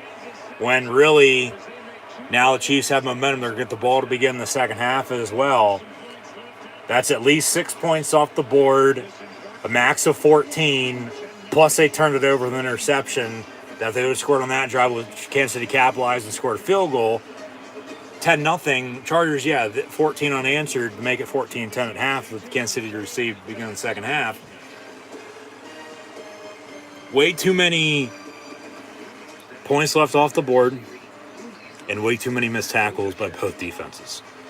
At halftime, Patrick Mahomes, as the Chiefs trail on the road here tonight on Thursday Night Football by 14-10 against the Chargers. He's 12 of 16 for 112 yards passing. Herbert's 10 of 19 for $105 touchdown. Interception led to a Chiefs field goal, so doesn't turn the ball over. Everything else goes the way it did, even with points left off the board. They still lead by 7 at 14-7. Clyde Edwards-Helaire has 5 carries, 22 yards. Receiving, Clyde Edwards-Helaire, 5 carries, 22 yards. Rushing, has 2 catches, 18 yards receiving. Austin Eckler, 8 for 48 on the ground, 2 for 11 out of the backfield. Darrell Williams, 2 carries, 10 yards. Big Mike Burton, long lost cousin of Jeff's, 1 for 7 and a touchdown to take the 7-0 lead to begin the game. Justin Jackson has 4 carries, 29 yards rushing. Josh Kelly, 4 for 12. Herbert has 4 carries, 8 yards rushing. A passing and a rushing touchdown to go with it. But they've left points off the board. That's the big story right now. Chargers deciding to go for it, and it's cost them. So we'll see if, those 6 max of 14 points at this point in time comes back to end up biting the Chargers when the game's on the line. Tyreek Hill, 5 for 35 receiving. Kelsey, 3 catches, 30 yards. Burton, 1 for 20. Clyde Edwards-Helaire, 2 of 18. And then Pringle has a catch for 9 yards. Mike Williams leads the way for LA with a catch for 27 yards. A setup. Good starting field position, or to continue to drive there, with another goal to go from the 5-yard line. They can't punch it in. Unexcusable. And then Keenan Allen has 2 catches, 22 yards. Jackson, 1 for 13. Anderson, 1 for 12. As Cook also has the same, but has a few drops. Eckler, 2 for 11, as mentioned. And then both McKitty and Jalen Guyton a catch for 4 yards, but Guyton has the receiving touchdown and the passing touchdown from Herbert. And then, Herbert has the rushing touchdown on top of it as well. So Herbert's accounted for all 14 of the Chargers' points here at halftime, up 14-10 against the Chiefs, with the winner to take over the top spot in the AFC West, for the time being at least, with a few games to be played. And if the Chiefs win, they'll take over the number 1 seed overall in the AFC, but we still have Week 15 to continue on Saturday, Sunday, and Monday night, of course, which we'll get into the preview at some point in time here during the upcoming second half. But right now at halftime, the Chargers at home from SoFi Stadium in Inglewood, Southern California, lead by 4, 14-10 over the Kansas City Chiefs.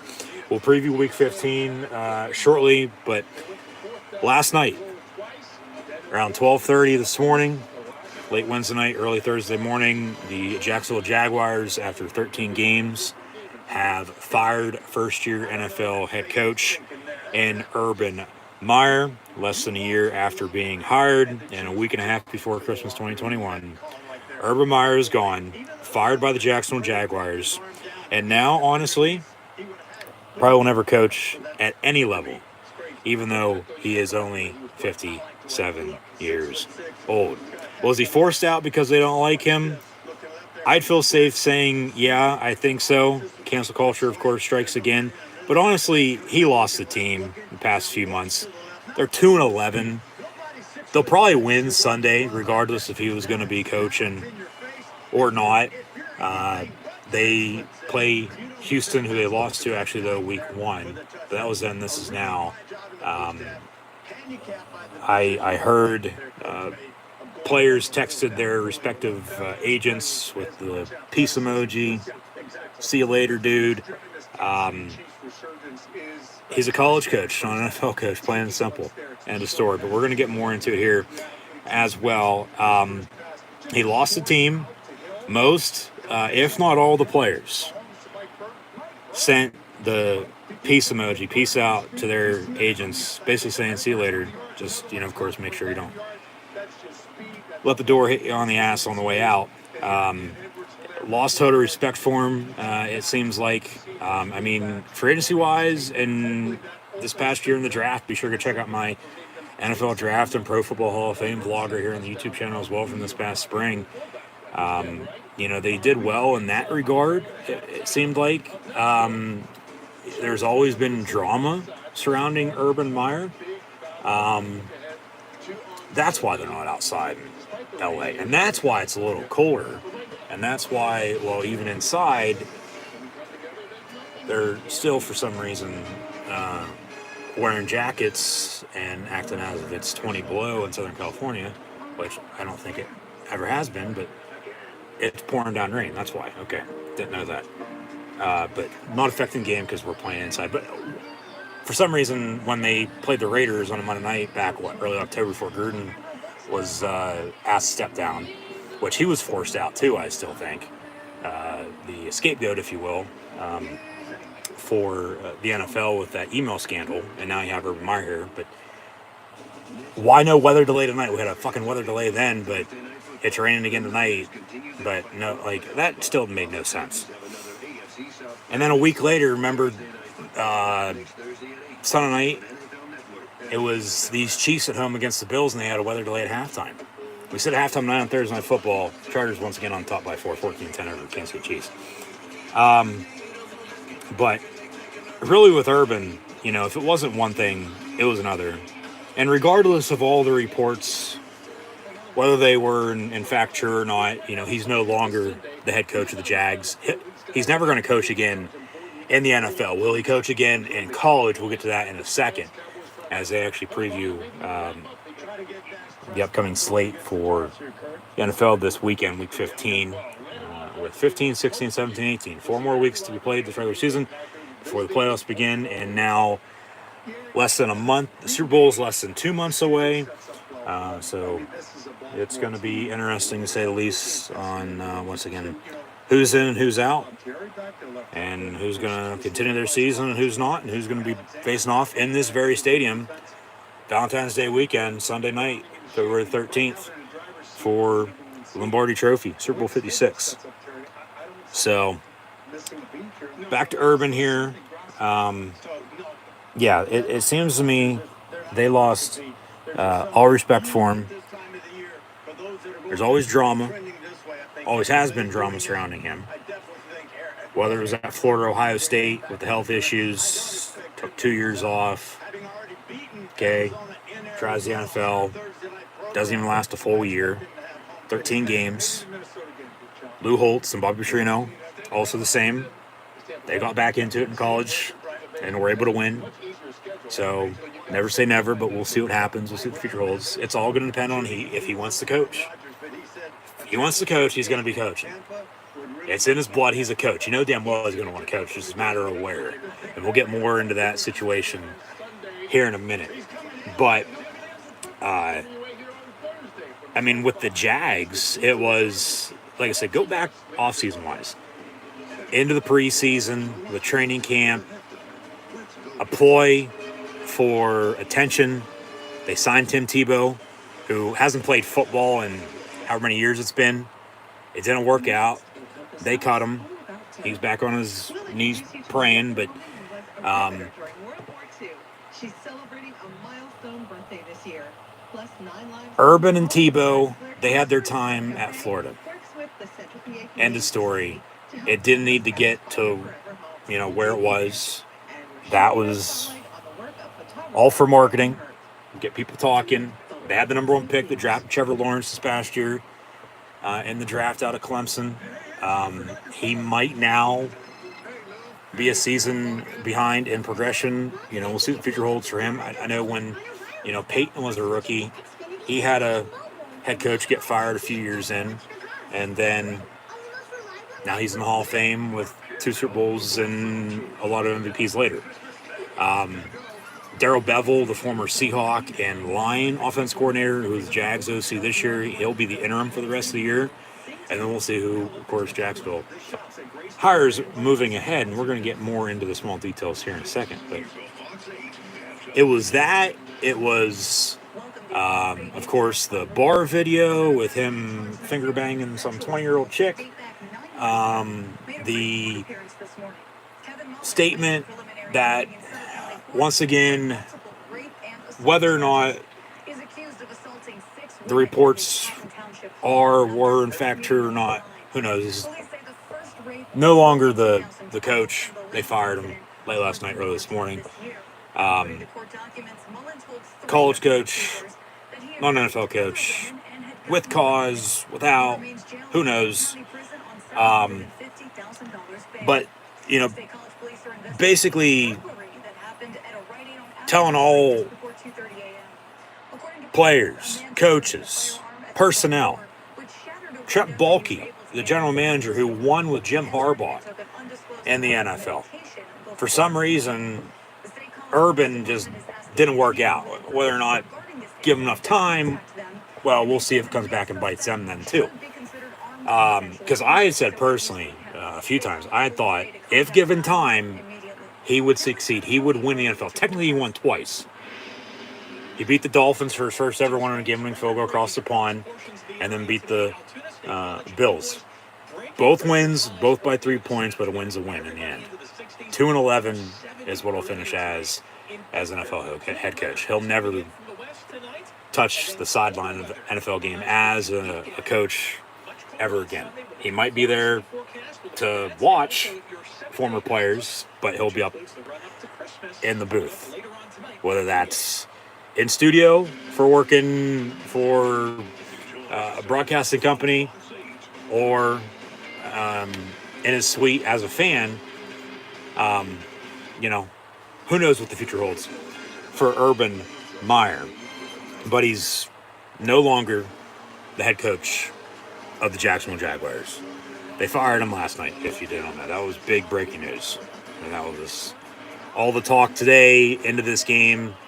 About to begin the second half here, it seems like. We'll continue the discussion, but Chargers on top 14-10 against the visiting Chiefs. But the college to NFL head coaching gig very rarely works, if ever. Okay? I'm going to list off a few who have worked versus who haven't worked out. You have Bill Walsh from Stanford to the 49ers. He's in the Hall of Fame. He's won Super Bowls. Dick Vermeil. He won at UCLA. Call it Vince Papale. Won with the Eagles. Won a Super Bowl with the Rams. Also won with these Chiefs. Jimmy Johnson. Troy Aikman's former head coach in the NFL with the Dallas Cowboys. He won at the U. He won national championships in college and won Super Bowls in the NFL. He's one of 3 head coaches to ever accomplish that feat. One of the other 2 in Barry Switzer. He won at Oklahoma, won with the Cowboys after the NFL coach in Jimmy Johnson, not the NASCAR driver. Hell, a few current active coaches, whether they're at the college or NFL level, in Pete Carroll and Jim Harbaugh, also succeeded at the NFL ranks. Pete Carroll won national championship at USC, won the Super Bowl with the Seahawks. Harbaugh went to Super Bowl, lost to his brother.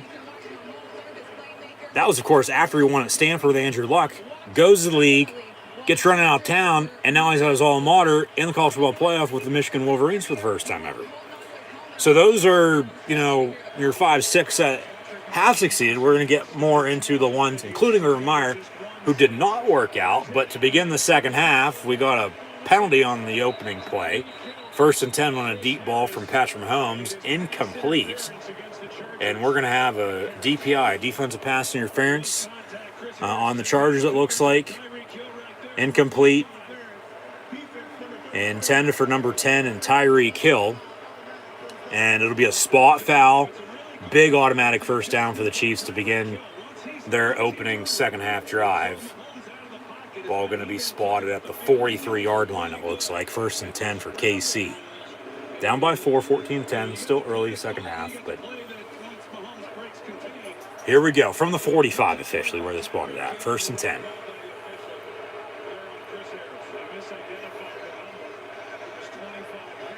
And Kelsey's going to be in motion now near side. Mahomes complete to Pringle. And he gets to the 40 for 5, so 2nd and medium. A couple of reports from the sideline. It was a fast start, couldn't punch it in. And then still no update, but hopefully he's okay. And then they've found a way to take advantage and are currently leading this game. Whereas Kansas City just not necessarily get back to the basics, because they really haven't done much wrong either. The Chargers, by far, between these two teams, I don't know how they have the lead, but they do. But even with the lead, they should still be leading by more. But the Chiefs are still right there. They just need to... There's just a little hump in front of them right now. From the 39, 3rd and 4. And Mahomes going to go deep and has a man wide open. Tyreek Hill pushed out of bounds to the 15-yard line. And just like that, in the red zone. Penalty, of course, helped them. But on a 3rd and 4, they convert. Simple out route. And that goes for, about 20 yards? So, about 8 shots to punch it in here to retake the lead early 3rd quarter. Officially from the 16, 1st and 10. And Patrick Mahomes will hand off. Darrell Williams and DW for 2.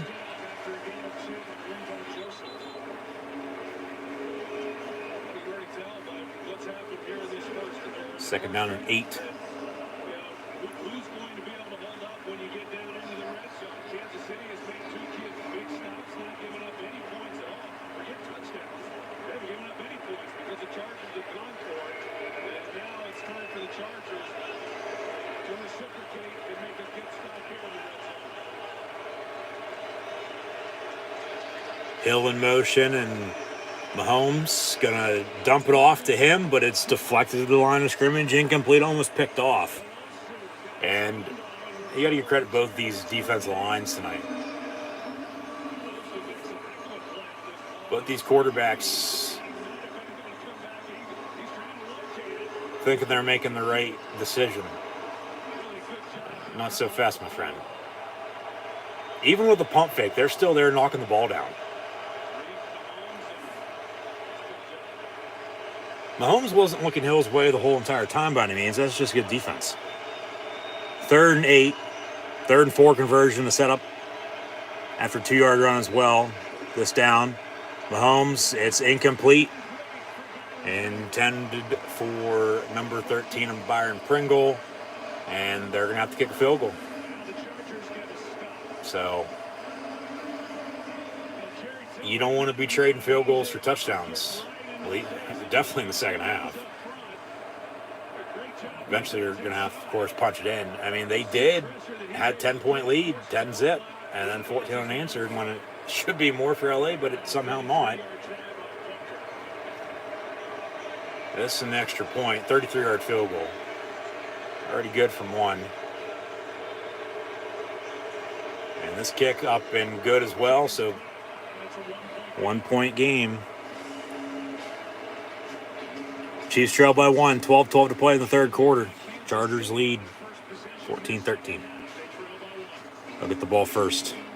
For the first time, this second half when we return. So 14-13 with the Chiefs driving and scoring, kicking field goal, having settled for 3 on their opening second half drive. Mahomes, 14-20, $140. Clyde only 6 for 23 on the ground. So, yeah, you can't be trading field goals for touchdowns. Already down on the road in the second half. So, gonna have to make some stops on defense. But see what LA does when we return. But back to this Urban Meyer discussion with currently right now college coaches and NFL coaches.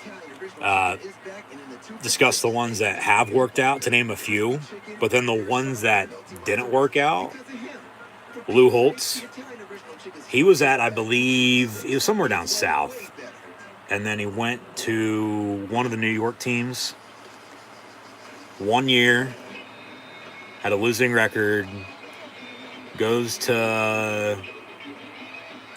that was when he was either at Arkansas or South Carolina. And then he went to Notre Dame. He was the all-time winningest coach up until Brian Kelly passing him this past year. And then BK takes his family to Louisiana and is now the head coach at LSU. But Lou Holtz still won in college after he failed in the NFL. So Urban Meyer can do the same if he wants. That's the big thing. If he wants to. If he wants to coach again, he's going to coach again. It's just a matter of where. And we'll get into that discussion here in a second again. Steve Spurrier's another. He won national championships at Florida. Coached the Skins. Didn't last long. Rejuvenated his career. And coached at South Carolina for a good 15 years. Chip Kelly, for God's sakes. It's probably one of the most recent ones, along with Bobby Petrino and even Nick Saban. Okay? If Nick Saban can win in college, go to the NFL, average, and then come back and just dominate college football the past almost 15 years at Alabama, so can Urban Meyer. So, yeah, Chip Kelly was at Oregon. Went to Philly. Year or two in San Fran. Took a year or two off. He's been at UCLA now for 4 or 5 years. And, since then, he has them on track, it seems like. The biggest comparison is for Urban Meyer is with Bobby Petrino, because it was only 1 year. Of course, Bobby Petrino won at Louisville, went to the Falcons, run out in Mike Vick's last season in the ATL with the dog issue. That was resolved with him serving time in the pen. Bobby Petrino got back into coaching, won at Western Kentucky, went back to Louisville, won there. Lamar Jackson won a Heisman under him. Starts to lose, gets thrown out of town. He's now at Missouri State, I believe. Some small FCS school. And then there's Nick Saban. Nick Saban was at, well, he was in the NFL as the defense coordinator of Belichick in Cleveland with the Browns. Head coach at Toledo. Won at Michigan State, won a national championship at LSU. Goes to the Dolphins, 2-3 years. Takes the Alabama job in early 07. Has the Crimson Tide back in the College Football Playoff this year. It only took him 3 years to win his first national championship. That would have been his second overall as a coach. One at LSU, one at Bama at that point in time after they beat Texas in the Rose Bowl. They won 3 in 4 years. And then they've made 7 of 8 trips to the playoff with a few more national championships. As he now has 7 all-time natties, with 6 of those being in Tuscaloosa. So, once again, if Nick Saban can win in college football, be an average coach in the NFL, and then win again at the college ranks, so can Urban Meyer. Urban Meyer won 3 national championships in college. 2 at Florida, 1 at Ohio State. Won 2 in 3 years, in 06 and 08, and then, of course, in the first year of the College Football Playoff, back in 14. They won the Big Ten. Had 3 different starting quarterbacks because of injuries late in the year.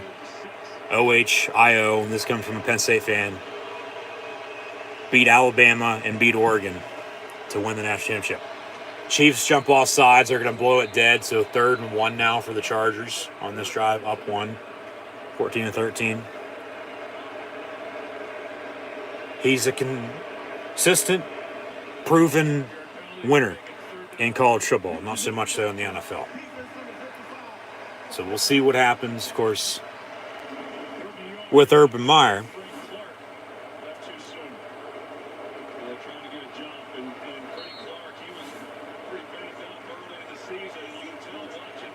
And even though he didn't win in college, or excuse me, in the NFL as much as he did in college, he won in college, not so much in the NFL. But once again, there's the drama. Drama has always surrounded this man for some unknown reason. And in the end, this time around, even though I do feel like Shad Khan felt pressured into doing this, he left him really with no choice.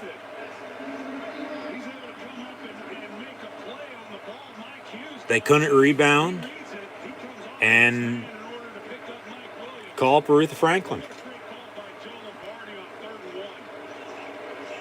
So we'll see what Jacksonville does, but whether they fired him with cause, of course, with everything that's been either known or said recently, and of course, since he's taken over the franchise, that was last January. Hasn't even been a year. 11 months as a Jaguar head coach, and 13 games later, they fire him. Whether it was fired with cause, so they don't have to pay him, or straight up fired, and now a big buyout, well, yeah, he's set as it is to begin with, but now he's just going to have more money to blow. Whether he's going to be going back to that bar he was at when he didn't fly back home with the team following the Thursday night game at Cincinnati, or of course it'll go to some family fund, or hey, it's his money, let him do what he wants with it. That'll be the question. It will be whether he was fired with cause, so they don't have to pay him, or whether he wasn't and they fired him, now they have to pay up, because it's going to be a decent payday, more than a decent payday for Herbs. It'll be interesting because, that part, fired with cause, it could get ugly, because I think he'd sue back. And look at the situation with Gruden right now over the emails. He's suing the league and etc. Not even going to go there. We said our piece on that, but it with money involved, as always, it could get very ugly. Get back to it shortly. Got a 4th and 2, though, for the Chargers. They're going to go for it again or kick it? But we'll figure out what Jacksonville's going to do moving ahead. It looks like they're going to go for it again. 4th and 2 here midway through the third quarter, up 1, 14-13 on these Kansas City Chiefs from the 28-yard line. Could be now 9 points if they don't convert, left off the board, and a max of 21 for the Chargers, and they don't. Incomplete. The Chiefs get another turnover on downs, and still 14-13 LA. Just stupid. Take the damn points. Kick the field goal. You could be up, what, 24-13? A little on 35-13. Just kick it. You're putting yourself in this position. Now good luck getting out of it. So we'll see if they can hold on to this, or if it's going to end up costing them in the end. Because just imagine if they start turning the ball over on top of this, and the Chiefs capitalize, or a turnover is a turnover. Turnover downs or an actual turnover, be an interception or fumble. Who really cares? As long as the Chiefs capitalize, which they already have. Talk about getting ugly. It could get ugly for the Chargers there in that regard too, and could be see you later. But with the Jags, talking about Jacksonville, on top of all this, they did show some signs of life this year, but very little. Urban's going to finish 2-11 as an NFL coach. He's like 187 and 30, I think, 190 and 35, somewhere in that range at the college level. He'll finish 2-11 as an NFL head coach. Wins over Miami and Buffalo, both by 3 points for the former special teams coordinator. Of course, he was an assistant at Notre Dame, which landed him the Bowling Green job. And then also won at Utah, takes the Florida gig, and then drama. Took a year off after Florida to go to Ohio State, took 2 years off after leading the Buckeyes to a lot of wins as well. National championship on top of it, with Big Ten championships and bowl wins as well. 2 years off to go to Jacksonville as he was in studio with Fox. But he had more losses this year total in those 13 games. 2-11. 11 losses.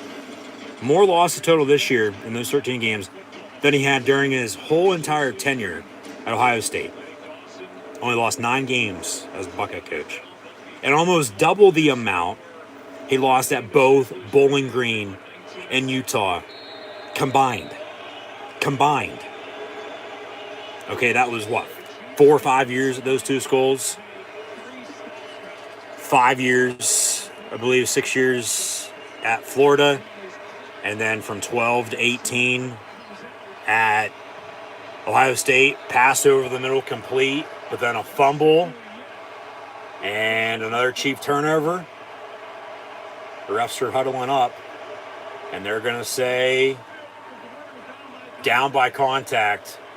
And where is he going to be spotted at then? First down or second and short? Yeah, his ass is on the ground. Kelsey's down. Ball still in his hands. That's not a fumble. Chargers clearly recovered, but that's not a fumble. Yeah, no. You can boo that all you want. He was down. He was down by a mile. So 1st and 10, Kansas City.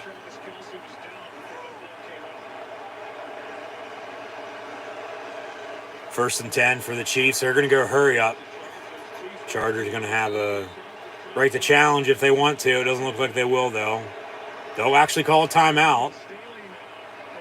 And actually, he will challenge. He's going to lose this, and he's going to have to burn a timeout on top of it. Just stupid.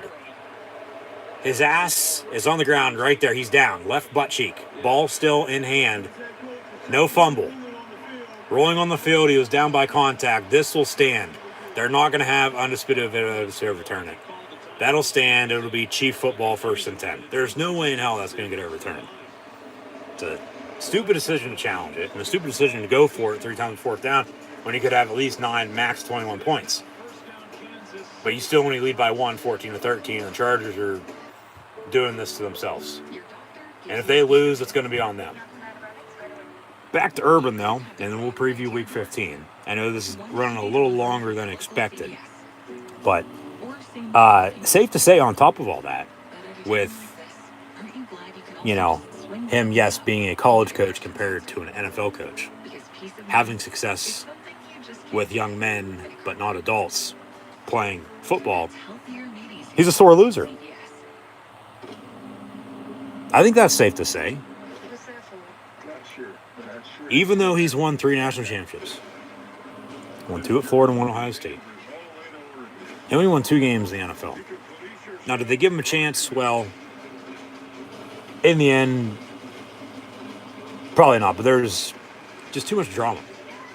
Like, with as toxic as it's been, and currently is, but, well, not these past almost 24 hours now, how much worse could it have gotten? We're not going to know now for sure, but it could only get better, you would hope. But if they stay the same and Jacksonville as they've been, well, then you can look back on it that regard, and, well, they probably made the wrong decision. Pressure kept him. But if he does get back into coaching, and, wherever he lands in college, he's going to win again. Believe me. I'm telling you that now. But, yeah. Even with the 3 national championships he's won, he's a sore loser. And it surprisingly, this time around, wasn't a health issue that took him down. Because after Florida, after Ohio State, it was this, that, or the other, or anything in between, from the doctor saying you can't coach. And he moved on, and now he's, back in it, but now he's not because they just fired him. But yeah, surprisingly, this time around, it wasn't a health issue that took him down, because that was the other thing when they hired him last January. How long was this going to be for? We'll lead off with that when we return. 1st and 10 from the 38.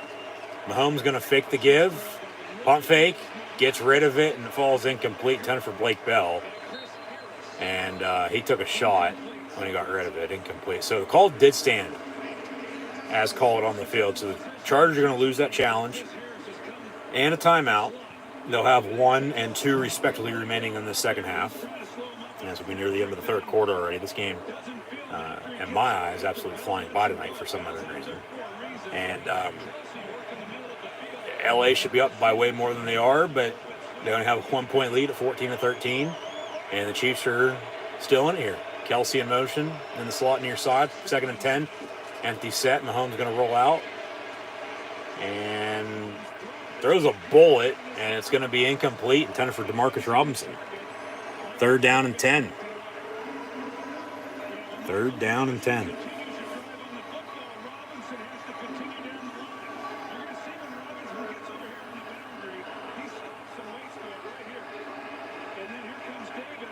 It would have been a catch if he would have caught it. He had both feet in bounds, just good coverage. Knocking the ball free right at the last second. Incomplete, out of bounds. 3rd and 10 for the Chiefs now from the, 38-yard line still, yes. 6:24 to play in this third quarter. And Mahomes going to go deep, far side. Has Tyreek Hill. That's pass interference. They throw the flag. It's still caught by the Cheetah. And they'll decline the penalty. Big 1st and 10 for Kansas City, and they're knocking on the door again, looking to retake the lead. Yeah, he never turned his head around. If he would have turned his head around right at the last ball for a second, the flag already came out. If you turn your head around and you play the ball rather than the defender, they're not going to throw the flag for you, on you. That's pass interference. The crowd's going to be booing this one for sure, but that's PI. And that's on the Charger defense again on Tyreek Hill, just as it was on the last drive, and then they, had to settle for 3. They cut it to 1, 14-13, see if they can punch it in and retake the lead at 20-14 potentially here as we're near the end of the third. Penalties decline, 1st and 10 from the 22. And Hardman in motion. And a handoff, Clyde Edwards-Helaire. And Clyde for 3. 2nd down and 7.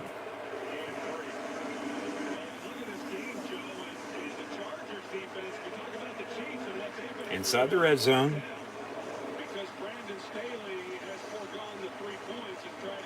He's foregone the 3 points 3 times. They could be up 10 right now, but they're not.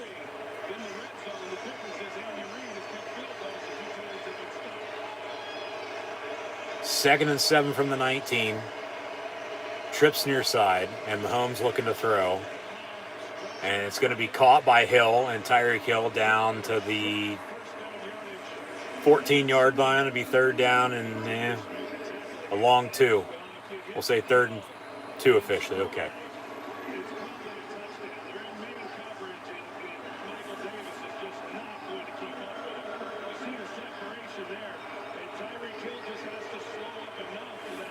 So 3rd and 2 here.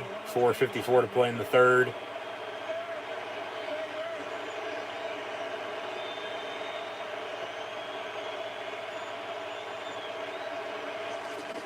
And Mahomes complete. And Pringle will get a 1st down for Kansas City at the 10-yard line. So they're going to have a 1st and goal from there. 4 shots to punch it in. We can get back to this running game with 2-5. Run Clyde.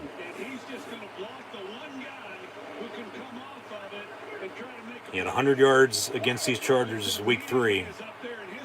There's no reason why he probably couldn't do that again. Only 7 of 26. Eckler 8 of 48. Ever since the Chargers abandoned the run, the Chiefs have done the same damn thing. 1st and 10 from the 11. So actually 8 shots. And Kelsey on the catch at the goal line, be brought down right at the 1. Either 2nd in inches, or if they give him the 1st down, it'll be 1st and goal from there. There's Eric Bieniemy, Chiefs offense coordinator. He's going to be a hot coaching commodity during this upcoming coaching carousel. Wouldn't be shocked if he lands in Jacksonville to take over for Herbs.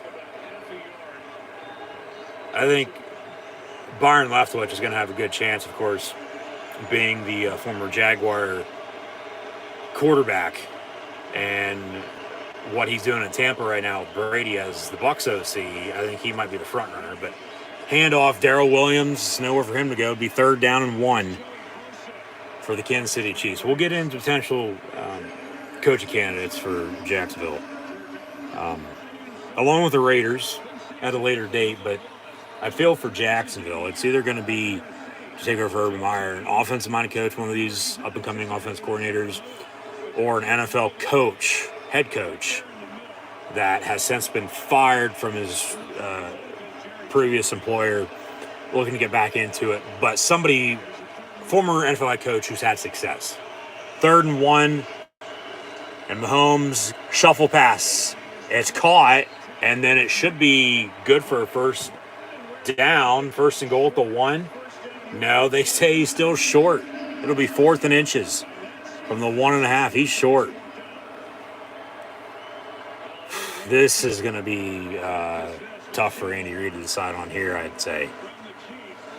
4th and goal from the 1. You're down 1. I mean, any other time, I'd say kick it, take the points, as I did 3 times with the Chargers. Yes, you got to go for it, though.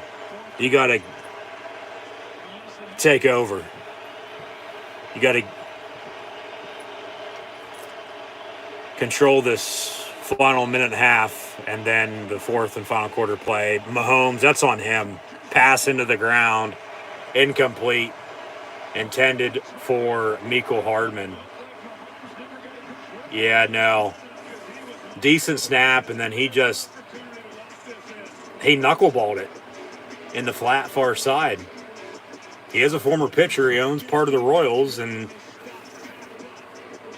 his brother's doing what he's doing, but yeah, that's on Mahomes. Now, they should have kicked it now. Yeah, no doubt about it. No, good decision to go for it there. Poor play call. I don't know what the hell that was, but that was on Mahomes. It's just a bad pass. I don't know why I don't run up the middle. But he was wide open, and he threw it in the ground. Or else he'd be in the end zone right now celebrating extra point and up 6. But they still trail by 1. So 14-13 Chargers on top of the Chiefs with, a minute and a half to play in the third quarter? Yeah, so game, like I said, going to go into the fourth and final quarter of play here tonight. And looks like it's going to come down to the wire. I'm not saying the final play is what games last weekend did, but it'll be interesting to see how this final 16 and change plays out. But with Urban Meyer, the question was when they hired him, how long was this going to be for, Well, now, honestly, we know our answer. But with the Jags, they're either going to look really smart in doing this, I feel like, or really stupid. Because this right here, because if they keep losing, everyone will say, well, yeah, you didn't give them a chance because, and myself personally, a few times since they hired him, I thought he'd win in the NFL. If he'd be around, 13 games isn't however long it, of course, could have been, but of course, here in the end ended up being only what it was, or if they can use this momentum and just not win Sunday versus Houston, which, they might have still done anyway with him coaching, but he's not now. They fire him. Same time, who knows if they'd win or lose that game, because that's, of course, why the game's played, but they actually lost to the Texans week 1. But if they can turn the franchise around, then okay, good call, right decision to move on at that point. But the Jaguars are a franchise. They've made the playoffs a few times, along with deep playoff runs. Remember, they went to the AFC Championship game back in 2017 before losing to New England, before Atlanta blew the 20-3 lead in Super Bowl 51. But they've arguably been one of, if not the worst franchise in the NFL the past 25 years. So, with all this being said, it'll be interesting to see, of course, who Jacksonville hires to replace. I mean, like I said, I would think it's going to be an offensive-minded coach with Trevor Lawrence about to enter his second season, but also potentially a former NFL head coach who's shown success. But, we'll see how the coaching carousel goes with Jacksonville now joining with the firing of Urban Meyer, joining the Silver and Black Raiders as the only 2 current openings in the league, but there's going to be a few more to come Black Monday, maybe even sooner, including probably Chicago with Matt Nagy, potentially both New York teams. We'll see what the Jets and Giants do. Houston, I feel they'll move on from David Culley. Maybe even Denver, Minnesota, Carolina moving on from their current head coaches, and Vic Fangio, Mike Zimmer, and Matt Roll. But only time will tell. And then as we near the end of the third quarter, under a minute to play, 1st and 10 for the Chargers from the 13-yard line, somehow holding on to this 14-13 lead here tonight, Thursday Night Football, up the middle, and Justin Jackson out past the 30 to the 35 on a big first down run. And that should do it for the third quarter, once they get another snap off here, which I don't think they will. So 1st and 10, up 1, 14-13, begin the fourth and final 15 here tonight. So once again, thanks for tuning in and listening. Be sure to like, follow, and subscribe. And yeah, that'll do it for the third quarter play. Only a field goal by Kansas City, whereas both teams probably should have scored a few more points than that. But that's where we sit with 15 minutes to play here tonight. 14-13 Chargers on top of the Chiefs with first place in the AFC West on the line, along with playoff positioning, with only a few games left to be played this regular season before the playoffs do in fact begin. So we'll get back to the game momentarily, but right now Mahomes is 20-29, 207 yards passing. Herbert's 14-26, $137, has a passing touchdown. does have the interception that led to one of the 2 Chief field goals. And then he also has a rushing touchdown. Herbert does 5 for 16 on the ground in the score. Eckler 8 for 48 running, as Justin Jackson actually leads the team, though, 7 for 61. Josh Kelly still 4 for 12. Herbert 5 for 16. Clyde Edwards-Helaire only 7 carries, 26 yards rushing. Darrell Williams 4 for 12. Burton has that 7-yard touchdown run. And then Tyreek Hill has 8 catches, 103 yards receiving. Travis Kelce 5 for 49. Big Mike Burton 2 catches, 20 yards. Clyde Edwards-Helaire 2 of 18. Pringle 2 for 12. Mecole Hardman only has a catch for 5 yards. And then Mike Williams 3 for 49. Keenan Allen 2 for 22. Eckler 3 for 15. Jackson has a catch for 13 yards. Still Cook and Anderson a catch for 12. Guyton 2 for 10 on the score. Trey McKitty 1 for 4. Hopefully I didn't miss anybody. So yeah, that's where we stand scoring and stat wise at the end of the third quarter, with the Chargers on top 14-13 against the Kansas City Chiefs. But with Urban Meyer, he'll probably now never coach again. But maybe, which I doubt either of these will happen, but maybe he'll be one of the next rejects to join Alabama under Nick Saban's coaching clinic, or even return to, say, who he worked for in those years off in between Florida and Ohio State and Jacksonville with ESPN or Fox in broadcasting. But once again, I highly doubt either of those will in fact happen. He'll take off. Hell, he might even land a job in college for next year if something opens up after the bowl season here. We've seen that happen a few times. It's going to have to be the right job, though, for him. That's the thing. Money, yeah, they'll have to pay up, which he's not going to care about that, but if he's going to get paid that, he's going to take it. Anybody would do the same. I would hope so. Even though, money isn't everything, at the same time, it is. Because if your credibility, your resume, if you're reliable, if you've shown success, and somebody's going to pay you for what you do, you're going to take it. Herbert to begin the fourth quarter finds Keenan Allen down the far sideline. Big first down pickup for the Chargers. They're going to try to close this game out early now here, fourth quarter, it seems like. But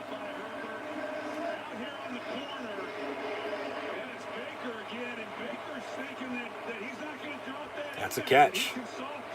And with all the injuries, Keenan Allen's back. Coming off the COVID list. Heel injury earlier. And Fox in my area, for some reason, just took a commercial break in the middle of the game. In the middle of the incompletion on that very play. And then a penalty flag comes a flying for a defensive pass interference, it looks like. So that'll be an automatic 1st and 10. Yeah, I don't know why the hell they did that. That's like Peacock during a WWE pay-per-view. Just going to commercial out of the blue. Spot foul, automatic 1st down on the pass interference. Questionable call, but probably the right one. Because if they don't throw it, then the Chargers are probably complaining, hey, where's the flag at? And no call or not, that's a penalty. 1st and 10 from the 20. At least they did throw it. Double pass coming. Keenan Allen looking to throw, and incomplete near side. 10 from Mike Williams as Herbert threw it behind the line of scrimmage to Allen, who was in motion, and then underthrown to Mike Williams from wide receiver to wide receiver on a wide receiver pass, on a double pass from the quarterback to start it. And incomplete. They'll replay the down. 2nd down and 10.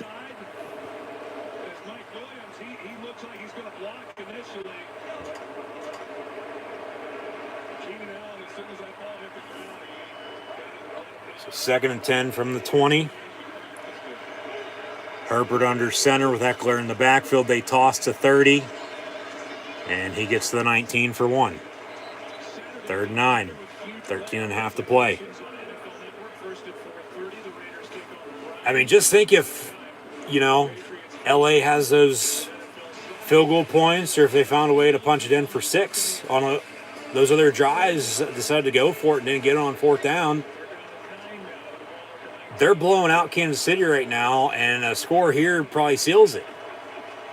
But with only a 1-point lead, Austin Eckler breaks a tackle, be short. They'll have another 4th and 1. You got to kick it now for sure to go up 4 at 17-13. Well, they've already gone for it 3 times. What the hell is one more? Going to go for it on 4th and 1. Jesus Christ. If you definitely don't get this and they win the game off this, capitalize with a score,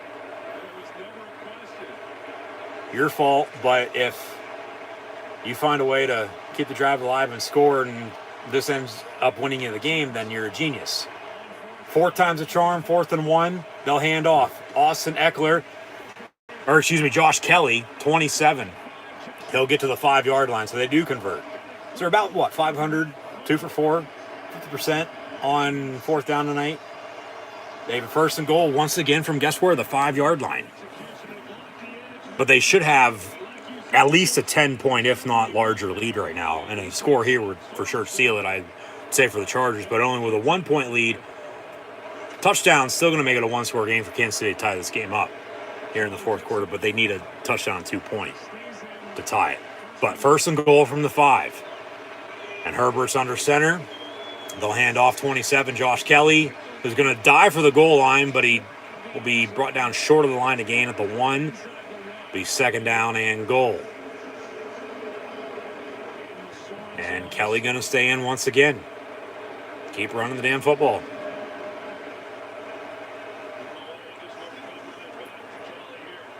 Yeah, keep running it. 2nd and goal.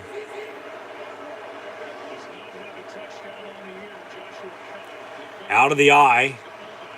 And they bring their fullback in. Kansas City had a fullback dive for a score earlier. Herbert going to roll out on a play action near side. Avoids a sack. Throws it deep back of the end zone, incomplete. So at least he threw it away incomplete. No interception for him. But now 3rd and goal from the 1. Why are you throwing 3rd and goal from the 1? Run the damn ball.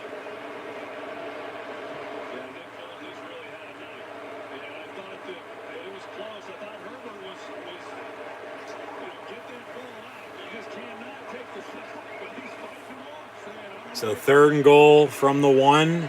Same formation out of the eye, and they'll run Josh Kelly.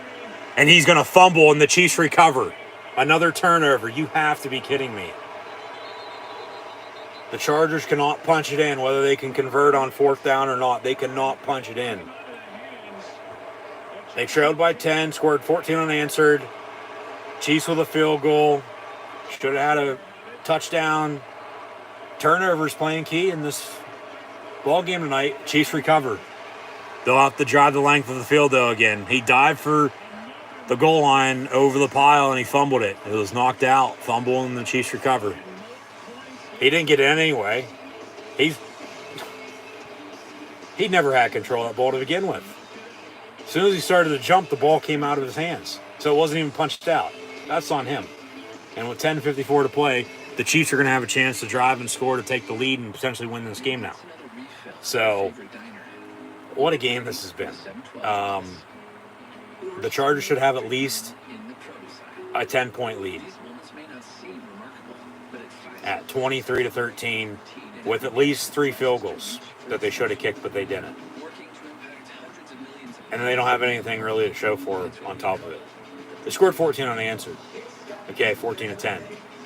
But they haven't done damn thing since. Neither really have the Chiefs, though, either, other than that field goal. So it's 14-13.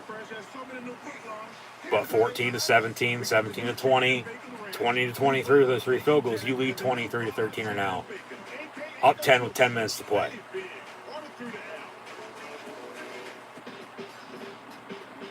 Going for it, not kicking it. If the Chargers lose, it's going to come back and bite them in the ass. Chiefs had a chance to kick it. They went for it. It's probably the right call. Play call wise, though, bad play. And Mahomes just bad pass. And, nothing to show for it. So we still sit at 14-13 here with 10:54 to go. So, finish up here with Urban Meyer real quick. He was at Bowling Green, Utah, Florida, and Ohio State. He took 1 year off in between Florida to go to Ohio State back in 2010 to 2011. As he was the head coach there from 2012 to 2018. And then also just took 2 years off in between Ohio State and going to the NFL for the Jags in 19 and the COVID season of 2020 last year. A lot of people are going to ask, well, who would want him to coach their team? Somebody probably will eventually, just matter of when and who. As X's always get picked up by someone you least expect. Believe me, Urban Meyer, if he wants to coach again, he'll be coaching in college football. Just a matter of when and where. If he does, I feel personally it's going to be some smaller school than he's used to. But at the same time, it might be a top-notch program, taking a chance to rejuvenate, or potentially looking to kickstart from the ground up. Say like Kansas or Vanderbilt. Maybe even goes back to the MAC where he was with Bowling Green. But there's 3 schools, 3 big Power 5 schools that I feel, with the last being the most, second and last being the most realistic. And we'll see if it ever comes to fruition or not. But from 3, 2, down to 1, I feel Oregon, because they just made a bad hire, even though defensive coordinators are being picked up as first-time head coaches this coaching carousel at the college rank. Hiring Georgia's defense coordinator to take over. Now, Mel Tucker won at Colorado, and he's now sort of won in the Big Ten at Michigan State, so maybe it works out for the Ducks. But they went from Mike Bellotti to Chip Kelly. Of course, he leaves for the NFL. And then, in the meantime, back to it, 10 minutes to play. 6 yards in the first place, 2nd and 4 for the Chiefs here. Hand off, Clyde Edwards-Helaire for 2 yards. It'll be 3rd down and short.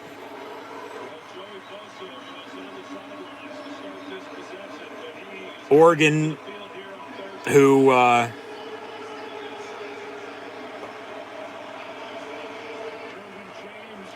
Urban Meyer beat in the first year of the College Football Playoff with Ohio State for the national championship. Mark Helfrich took over. He got fired. They bring in Willie Taggart. He leaves for Florida State. We saw how that worked out. Ball's picked off. Mahomes with the interception inside the 5 on a 3rd and 2. And the defensive lines with batting the ball down. They run a screen and it gets picked off. And the Chargers now have a 1st and goal inside the 5. If they can't punch this in and win the game now with that turnover, capitalizing for 6, and Kansas City finds a way to win, they're going to deserve to lose this game. They've had numerous chances to win this. And that's on Mahomes. He lobs up for Clyde, but the DN makes a better play, tips it to himself, and he picks it off. And a 1st and goal now for the Bolts at the 3-yard line as Mahomes throws his helmet. 1st and goal officially from the 2. We'll get back to Urban Meyer, potentially to Oregon, and then the 2 other schools potentially I see him going to. Austin Eckler on the run. He scores a touchdown. The Chargers have now extended their lead. It is 20-13. 9:29 to play, so one play after the interception. They score a touchdown, and it's an Austin Eckler 2-yard score. 20-13, pending upcoming extra point. Kansas City going to need a touchdown, 2-point tie with 3 timeouts and 2-minute warning in this fourth quarter. Under 10 to play to force overtime. And really, it should be more than 8. Should be double digits. Should be 2, 2.5, 3 score lead right now for the Chargers, but it's not. So they capitalize off of a turnover as well. And it's now 21-13 Chargers. 9:29 to go. But the Chiefs are going to get the ball back when we return. Mahomes, 21-31, 213. The interception. Herbert, 16-29, a $174. Passing and rushing touchdown and the interception as well. We'll get into the full post-game recap momentarily once we hit a final score. Still got a preview next week, or this upcoming weekend as well. But with Urban Meyer, okay, a proven winner in college, but not in the NFL. We know that now. But like I said, what about Oregon? You know, because they've had success throughout program history. Okay, they're right there in the discussion for the College Football Playoff this year. But after Willie Taggart, Mark Crispell comes in. He just left for Florida as well, take over his alma mater in Miami. And, you know, Oregon makes a questionable hire. So that might be a one and done. Urban to Eugene. There was talk of him potentially going to USC. Well, there's your Pac-12 connection. Can't go there, though, now because Lincoln Riley is in L.A.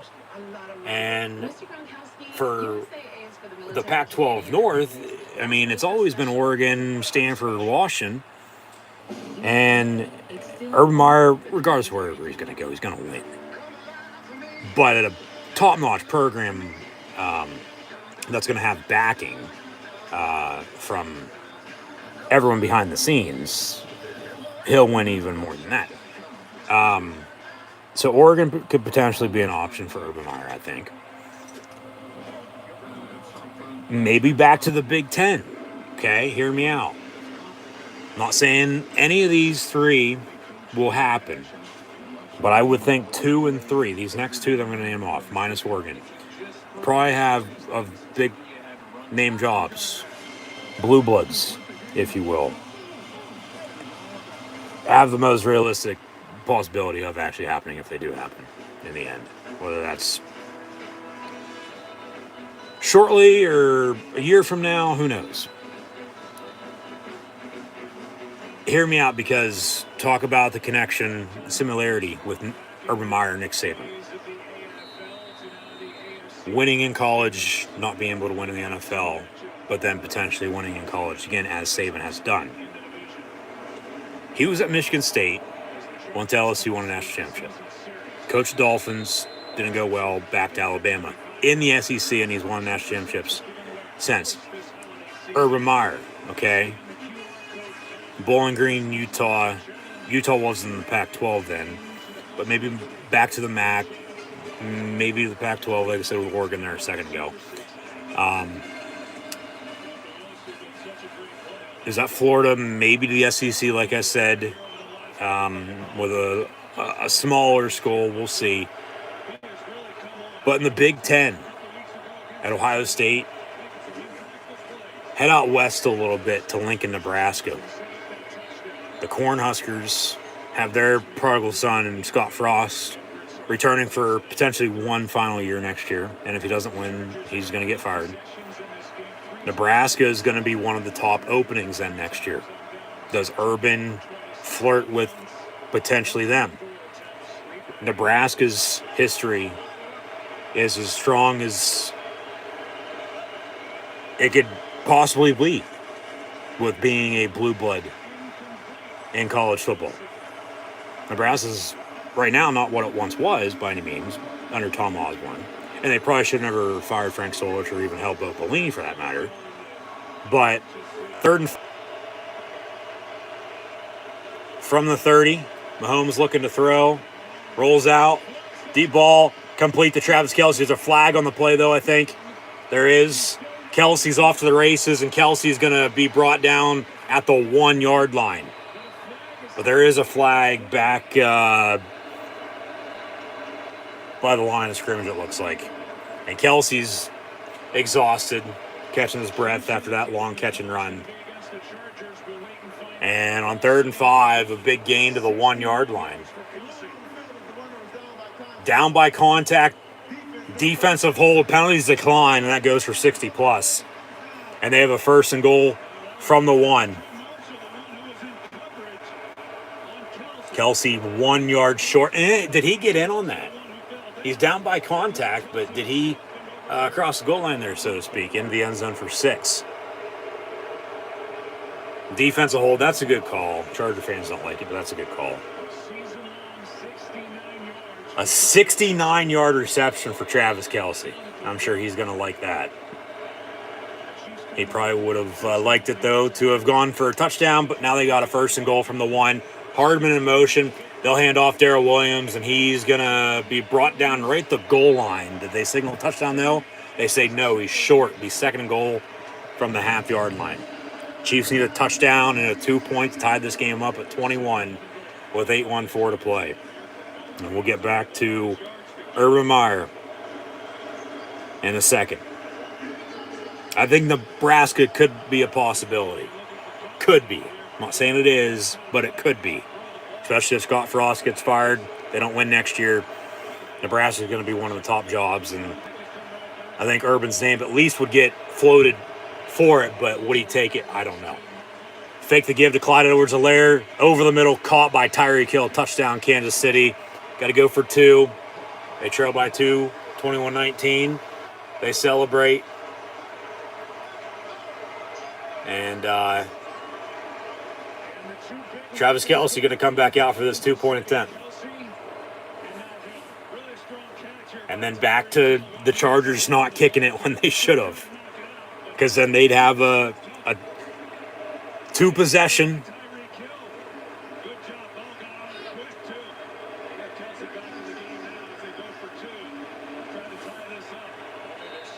See what they do here first off. 7:44 to play. Chiefs going to go for 2 to tie it at 21. They're 0 for 1 this year on 2-point plays. And we got a whistle. They're going to move the ball to the right hash, reset the play clock. It's going to come back to the Chargers not kicking it, probably when they should have.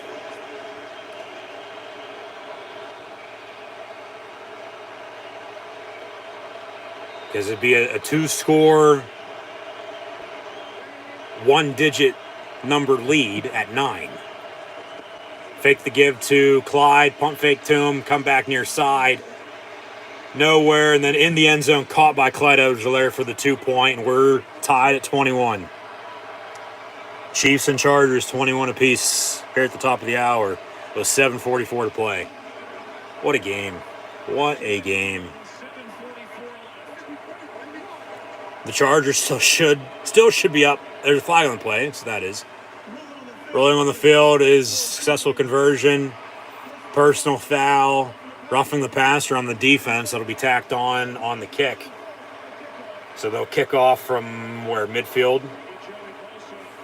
So touchback, 1st and 10 from 25, probably, unless they squib it. Or sky kick it. A live ball inside the 10, make them drive on you. Maybe get a turnover because that's free ball then. Yeah, Clyde stayed with it. Saw Mahomes was in trouble and then cut back across the middle, and Mahomes found him for the try. And we're tied at 21. No, but the Chargers should be up by at least 9, a max of 21 points. But they're tied at 21, and it's their own fault. Kansas City's found a way to stay in it. Credit to them.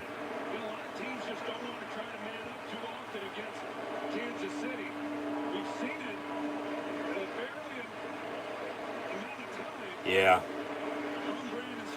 Mahomes just making plays now. And then they throw the late hit on Joey Bosa. Yep. Tied at 21, and Kansas City's got momentum. They're going to kick off from midfield, and they're going to attempt an onside kick. Onside kick. No, they kick it deep. It'll be a touchback. 1st and 10 from the 25. 21-21, Chiefs and Chargers with 7:44 to go. Mahomes now 23 of 34 for 283. Touchdown and an interception. That resulted in a Charger touchdown. So he doesn't turn the ball over. Everything else goes the way it has. They lead by 7. Herbert with an interception as well. That resulted in the Chief field goal. Kansas City still on top though. But Chargers going for it on 4th down like every time. Should have at least 3, maybe 4 field goals. And they don't. And we're tied at 21. So just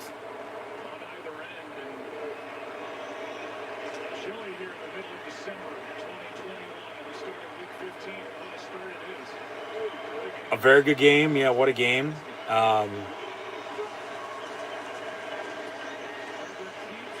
LA, if they end up losing, they're going to deserve to lose because they had numerous chances to win this game. And if Kansas City wins it, well, credit, because they found a way to stick with it and come back and win. On the road. And once again, the winner will be awarded first place in the division for the time being. That was complete. And now a 3rd and 3 for the Chargers from the 33. 21-21 with 6.5 to go. Trips top of your screen. Herbert in the gun. He'll hand off. And Jackson gets the Charger 1st down. Back to a lot of 1st downs here late in the game. Moving the sticks.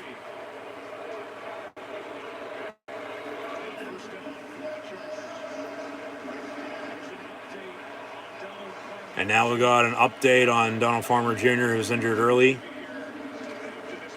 They're going to update us after this play. He was taken to the hospital. Hopefully he's okay. But we got our first update on him coming up. From the 35, 1st and 10. Another handoff. Yard on the carry. He's lucky enough. The update on Donald Parham Jr. undergoing tests, imaging, and evaluation for a head injury, UCLA Harbor Medical Center, and is in stable condition. He's in stable condition. He's going to under a lot of tests right now. Hopefully he's okay.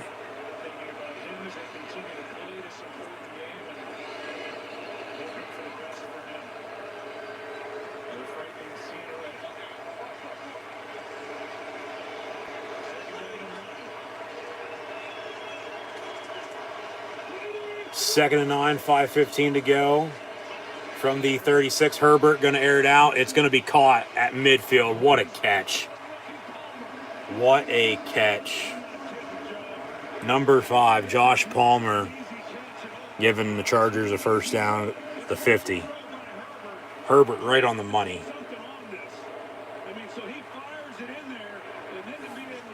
And they run it. Eckler up the middle for 6, maybe 7. 6 officially okay. And 2nd and 4. I mean, if they can work the clock, drive and score, make Kansas City start calling their timeouts potentially, find a way to win even with a 2-minute warning to come. I mean, you have those field goals, you're not having to worry about scoring right here to take the lead. Jared Cook finally catches the ball, 1st and 10. But because you don't, here you are. Because if you did, it'd be a different story with Kansas City calling their timeouts trying to get the ball back. Because if you'd even score again on this drive, you go up 10 with Kansas City not having any timeouts, no time remaining, ball game then at that point. Like, it's the small little things. I mean, it goes back to the Chargers not kicking those field goals, but they're still somehow here trying to push the ball downfield and tie a game to win it. Keenan Allen in motion. They'll hand off. And Justin Jackson, arguably having the game of his life tonight, gets inside the red zone, 1st and 10 for the Chargers. They've run the ball extremely well, both him and Austin Eckler. Eckler has the rushing touchdown. Herbert has 14 points to himself as well on a passing and rushing touchdown too. So very, very good game here. All sorts up front, going to be able to block the run, and they've done that better tonight than Kansas City has. 1st and 10 from the 13. Tied at 21, 3:43 to play. Pump fake on a bubble screen. Hand off to Austin Eckler, brought down at the 10-yard line on a 3-yard gain. 2nd down. Clock's going to continue to roll. They don't have to snap this until under 3 minutes to go. 21-21. 2nd and 8 from the 10. Have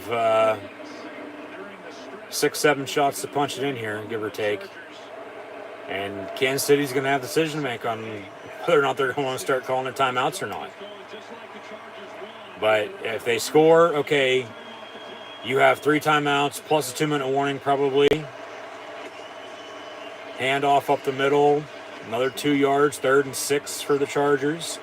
They can wind this to about 2:20 before they have to snap it. But yeah, they don't want to give Mahomes time, needing whether it be a field goal or a touchdown to tie or win this game late, when they had numerous chances to do it themselves, to find a way to win it. I mean, this is just where we're at. 3rd and 6 from the 8-yard line. Herbert looking to throw. In the end zone, caught, touchdown, Keenan Allen. Back up 7 for the time being. About to make, or 6, make it 7 with the extra point, excuse me. Don't want to go for 2 to make it 8. No. Don't want to do that. 27-21 with 2:19 to play. Extra point to come, but guess what? Kansas City, Patrick Mahomes going to get the ball back with 3 timeouts. 2:19 to play, plus 2-minute warning to go, and needing a touchdown to tie it to force overtime.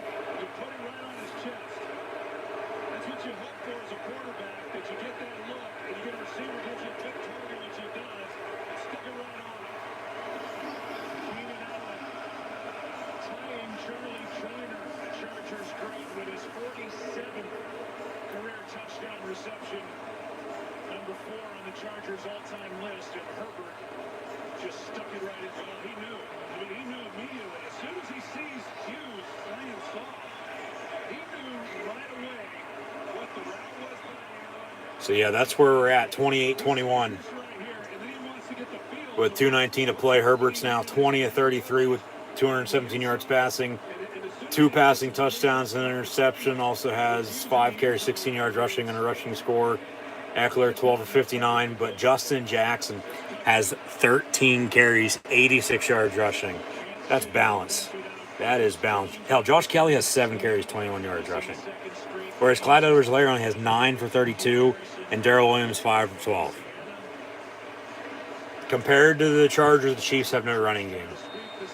But Mahomes is 23 of 34, 283, touchdown and a pick. He doesn't turn the ball over, we're still tied at 21. Because that touchdown would have tied it then at that point.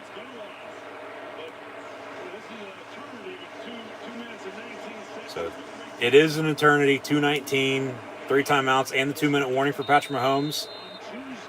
If they don't tie this game up, it's going to be on him. So that's where we are with 2:19 to go. And come 2-minute warning, and we still got to preview this upcoming weekend.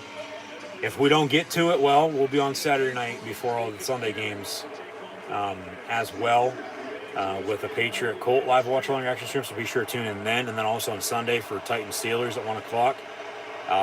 If we don't get to the Week 15 preview here tonight, we will on Saturday. And, of course, we'll recap what happened here tonight. Once again, thanks for tuning in. and listening. Be sure to like, follow, and subscribe on social media. Links in the description below. 1st and 10 from 25. Mahomes going to step up. It's caught by Travis Kelce. He's going to get 5 yards on forward progress for 30. And that should take us to the 2-minute warning unless they go hurry up here and get another snap off real quick. Be 2nd and 5. They're going to try to get a snap off. 202, 201. Yeah. Okay. Slant complete. So with 2 minutes to play, officially 1:56 to go at the 2-minute warning. They'll have a 1st and 10 at the 41-yard line after the completion on the slant there. Number 10, the Cheetah and Tyreek Hill. So touchdown. That's what the Chiefs need to tie this game up. 2 minutes to play, 1:56 officially. 3 timeouts, down 7, 28-21 on the road against Chargers, force overtime. So, once again, thanks for tuning in and listening. Be sure to like, follow, and subscribe. Links in the description below. Share. Check questions, comments, super chats, super stickers. Always greatly appreciated. Hopefully, tune in on Saturday night and on Sunday afternoon for more NFL live watch along reactions. Live here on the YouTube channel. Be sure to subscribe. Red notification bell next to it as well. Saturday night, it'll be Patriots, Colts. Sunday afternoon, Titans, Steelers. But back to Urban Meyer. This has turned into halftime and all second half. But with as good of a game as we've seen here, come down to the wire again, well, here we are. Along with Oregon and Nebraska, potentially for Urban Meyer, I think the third and most realistic possibility for Urban to return to the college level as a head coach would be to Morgantown, West Virginia, to take over the Mountaineers. They have a lot of history as well, from Bobby Bowden to Don Nehlen, Rich Rod, Bill Stewart doesn't get enough credit. Dana left for Houston. He's winning with the Cougs, has them taken on Auburn in their respective bowl game. Hell, Rich Rod just got the Jacksonville State gig after, of course, he left West Virginia for Michigan. That didn't work out. Fired by Arizona. Rejuvenated his career as, I'm not saying West Virginia needs to rehire Rich Rod, but he was the offense coordinator, I believe, Ole Miss for Mississippi State. And then just recently under one of Bobby Bowden's sons in Terry Bowden at Louisiana Monroe this past year. And then now Jacksonville State's going to go to the FBS level, I believe, not this year, but next year. But they have a lot of history, okay? But Neil Brown, who took over for Dana, he's 500 right now at 17-17. And talk about Urban, potentially going to USC. Well, there's talk of him along with Notre Dame again, but Texas. And this was before they left the Big 12, or will be leaving the Big 12 for the SEC. West Virginia's in the Big 12, okay? And they're going to be adding BYU, Houston, along with Cincinnati and UCF. The Big 12 will be Oklahoma State's, Iowa State's, and Cincinnati's conference to lose, along with BYU and Houston. But just imagine, because Urban, I feel he's going to want to go somewhere where he knows he's going to have a chance to win. And I feel West Virginia would give him that possibility.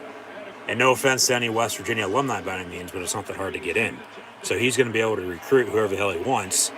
And I think he would have success in Motown. I do. Don't know what Pat McAfee and the boys or a few friends of mine would think by any means, but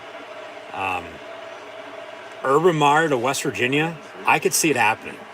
So I'll say this, if it does happen, I'll say I told you so here, not even 24 hours after he got fired by the Jaguars, but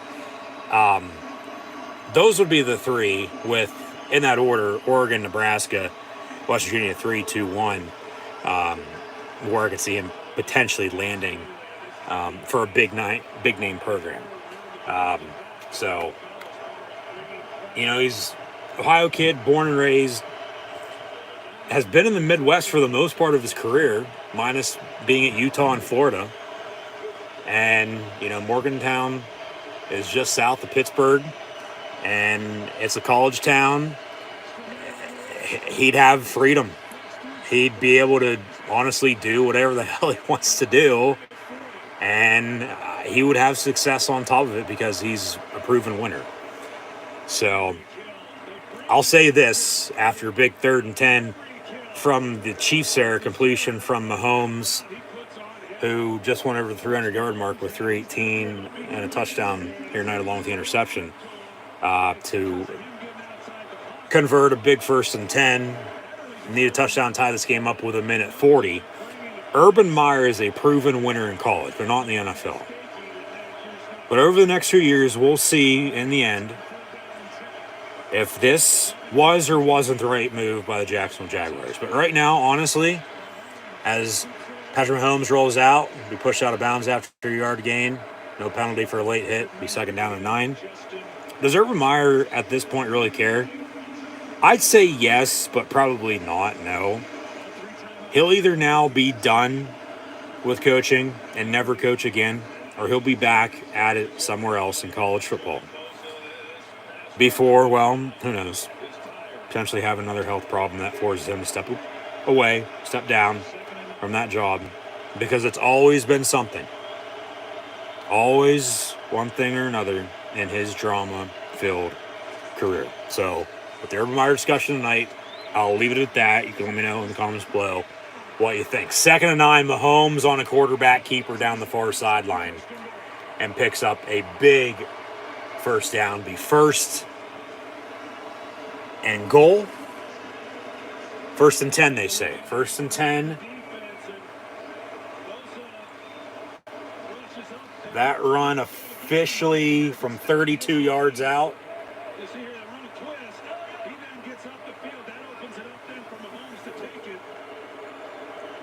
And they'll have a 1st down. 1st and goal officially. Yes, okay. 1st and goal. I thought he got down inside the 10. At the 7. 1st and goal, 1:21 to play. Touchdown ties it, and they still have 3 timeouts. Mahomes going to step up. In the end zone, caught, touchdown, Travis Kelce for 6, and they're an extra point away from a tie ball game again. A 7-yard passing touchdown from Patrick Mahomes to Travis Kelce. 28-27 with 1:16 to go. Chargers going to get it back. 2 timeouts. They've been able to drive. A few 4th downs they've converted. A few they've been stopped on. And those few they've been stopped on, they probably should have kicked it. And if they'd have those 9, 12 points, they wouldn't even be in the situation right now. But here we are.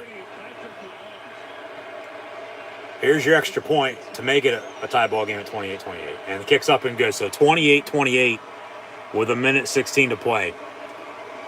And the Chargers still have 2 timeouts. So as long as Herbert just gets them in field goal range, kicks up and good, finally kick a field goal tonight for the win, they're going to win. And then we won't have to worry about them not kicking it earlier, because in the end, a win's a win.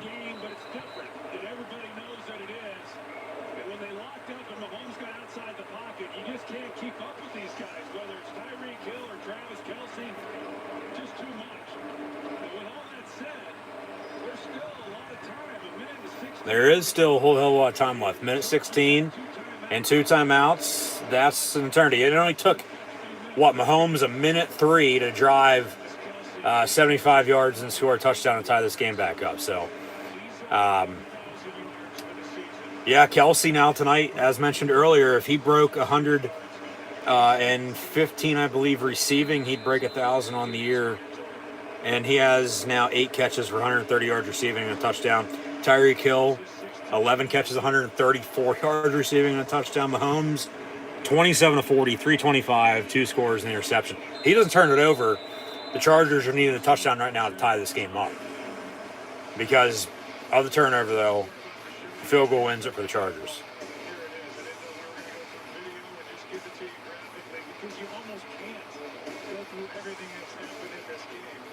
No, this game's been very crazy. Back and forth. Very wild. Hard-fought football game, as thought at the start. From the 25, 1st and 10 for the Chargers. 28-28, $1:16 to go. They have 2 timeouts. Field goal wins it for them. Here we go. Herbert down the middle looking to throw. Caught for 5 yards at the 30 to Jared Cook.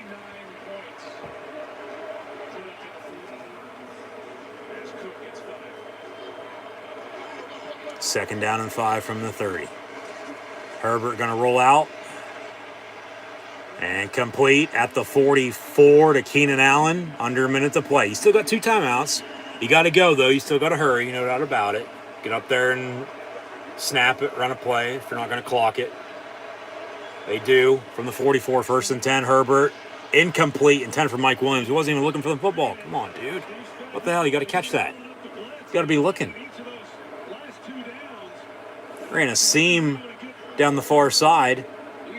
And he wasn't even looking for the football. It was right on the money, though. You got to turn around and catch that. You're running into the end zone then. But then you're probably going to give Kansas City, 40 seconds and 3 timeouts? 39 seconds to go. 2nd and 10. Field goal wins the game. And Herbert, they got a late penalty flag on a whistle and it's picked off by the Chiefs. They're going to blow this dead, though, from the start. Wow. Just imagine if they didn't throw the flag. That would have been picked off in a return right now.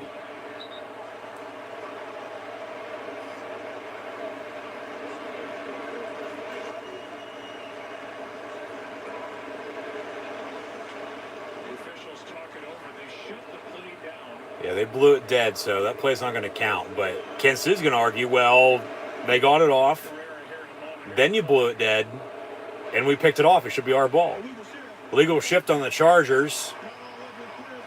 Not everybody was set.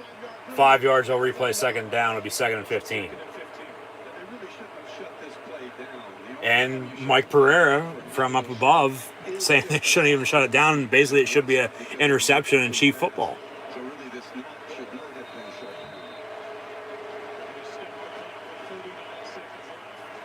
So 2nd and 15 from the 39. Herbert once again looking to throw. Incomplete, intended for Jared Cook down the far Chiefs sideline. 3rd and 15 with 33 seconds to go. I mean, if they don't even get him in field goal range, you're going to have to punt. The Chiefs are going to have some time, not much, 3 timeouts to try to drive and get Butker in field goal range. And like I said at the start, last time they played in this building with these two teams early last season, Butker kicked a 58-yard game winner. But we might be going to overtime. 3rd and 15 from the 39.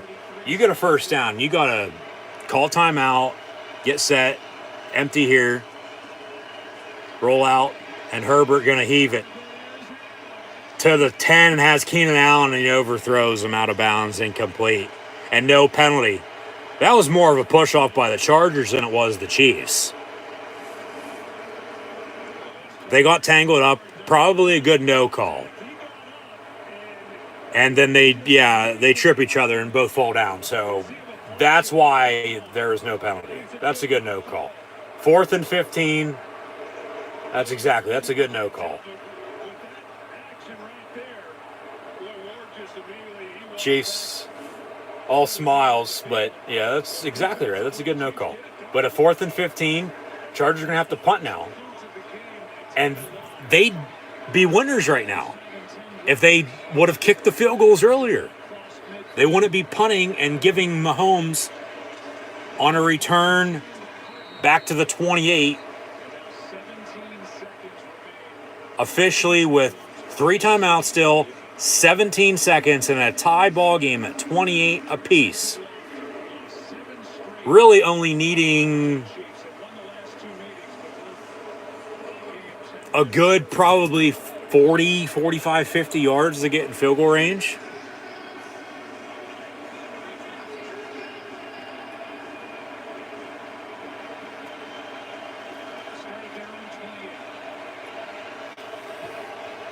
But they need a 72-yard touchdown drive if they're going to win it on a TD. All they need is a field goal, though. Chief ball, 1st and 10. Mahomes caught. And Pringle gets out of bounds right at the first down. They say first down. You got 3 timeouts. Call a timeout. 11 seconds. So that goes for a 10. And now Mahomes is going to try to lead the team back. Yeah. Another... Where are they at? From the 38, they're probably going to have to get to the 38. maybe 40-yard line for another 58-yarder. Chargers with 2 timeouts. Going to call one. Or the Chiefs call their first timeout. They still have 2 remaining. So okay. What happened? They get the 1st and 10. They do give them out of bounds, so the clock stopped with that. And then they call a timeout on top of it, just to make sure they're set. 1st and 10, still 11 seconds to go. And they're going to need about 20, maybe 25 yards now at this point for a long field goal.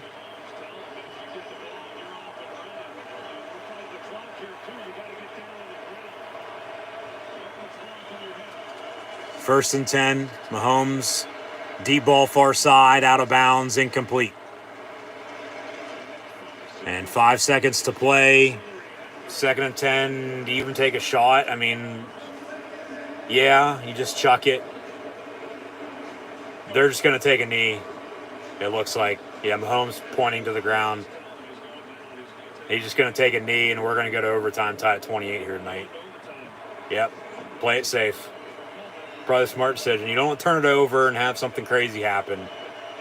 Unless you're on a fumble-rooski. No, they take a knee, and we're headed to overtime at 28-28 with the Chiefs and Chargers on Thursday Night Football, when the Chargers really should have this game won right now in regulation. But, however, because they decided to go for it a few too many times on 4th down and didn't kick it and don't have those 3-4 field goals, we're tied at 28 and going to OT. So, whoever wins the toss, you want the football, of course. You score a touchdown, you win. You kick a field goal, the other team gets a chance to possess. If they kick a field goal, tie it up, we go back and forth. You score a touchdown, you win. But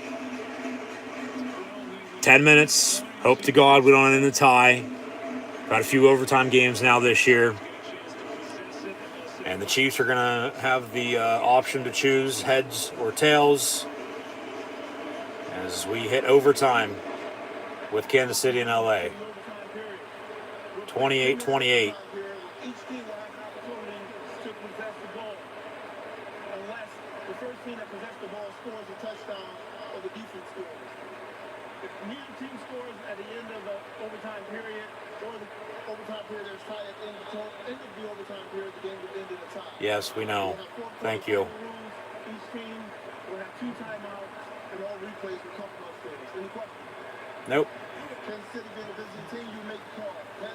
Tails is the call. Tails is the call. What do we got? Tails, you want the football. Kansas City scored a touchdown, they win. Kansas City will receive the ball and Kick a field goal, LA is going to get a chance, but we only got 10 minutes.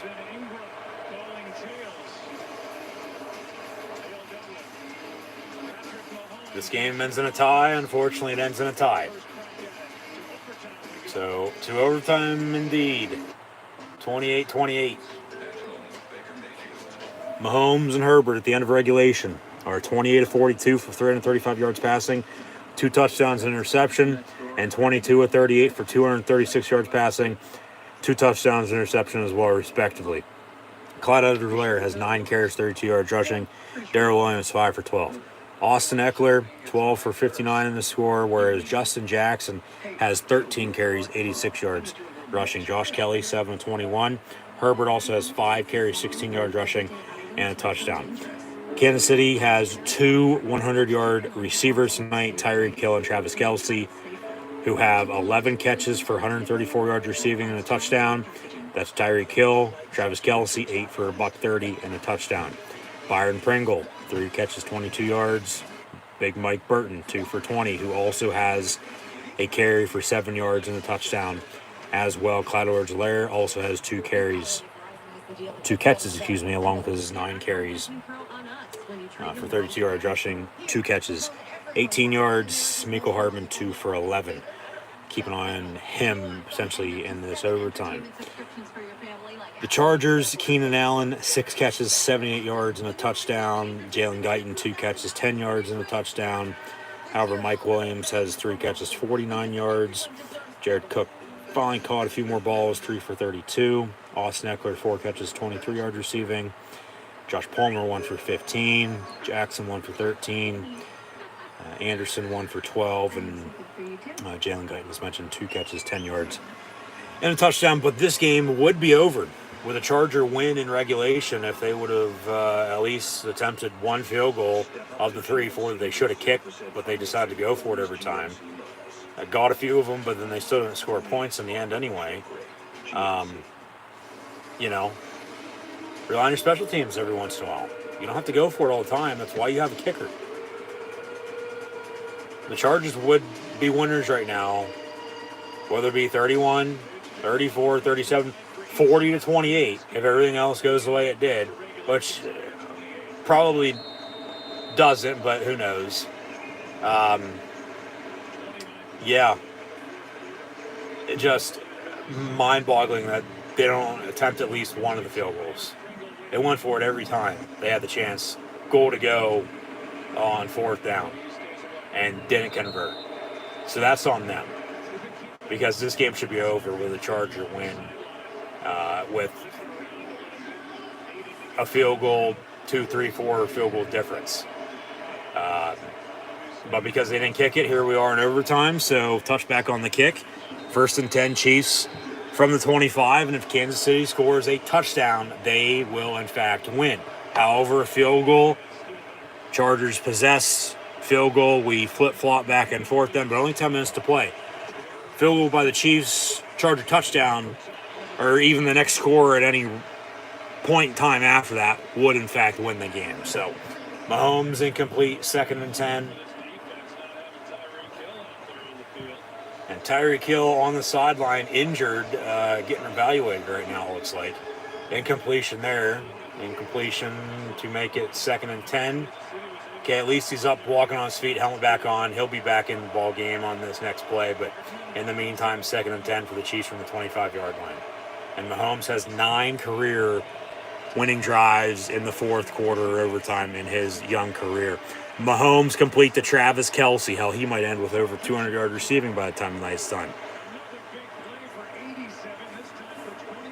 25-plus yard reception on an out route near side, out past the 40 to 87. Travis Kelce tackled around midfield, it looks like. Big 1st down for the Kansas City Chiefs. Once again, touchdown wins them this game. Tied at 28 if you're just now tuning in overtime. From the 48-yard line on the right side of the 50, Mahomes pump fakes and then throws it in the ground, incomplete, intended for Demarcus Robinson. 2nd and 10 again.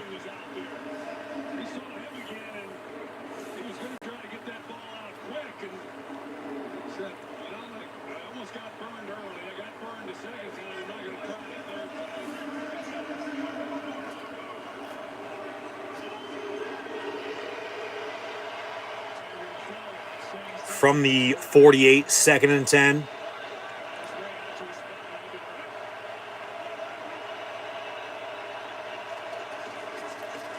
And Patrick Mahomes, far side. There's Tyreek Hill back in the ball game. And a push out of bounds. That's a late hit. How the hell is that not a penalty? How is that not a flag? He literally was clearly out of bounds in the white, and then he got pushed into Chad Henne, of all people, the backup quarterback. So if something would happen to Mahomes on that play, and then because of the late hit that they don't throw, and then Henne's hurt, I believe Travis Kelce's the 3rd-string quarterback that they'd have to check down to. And then they'd have to settle for a field goal at this point. At least they'd be in field goal range, but hypothetically that didn't happen. But where's the penalty? That's 15 yards. 1st and 10, these officials, man, I tell you what.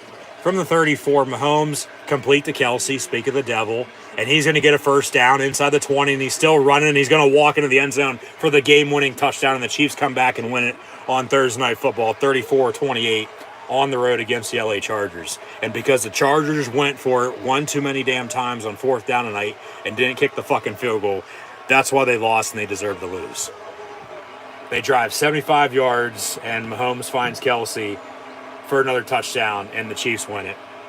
34-28 your final score. What a game. What a game. Chargers deserve to lose that. Kansas City's top seed in the AFC for the time being.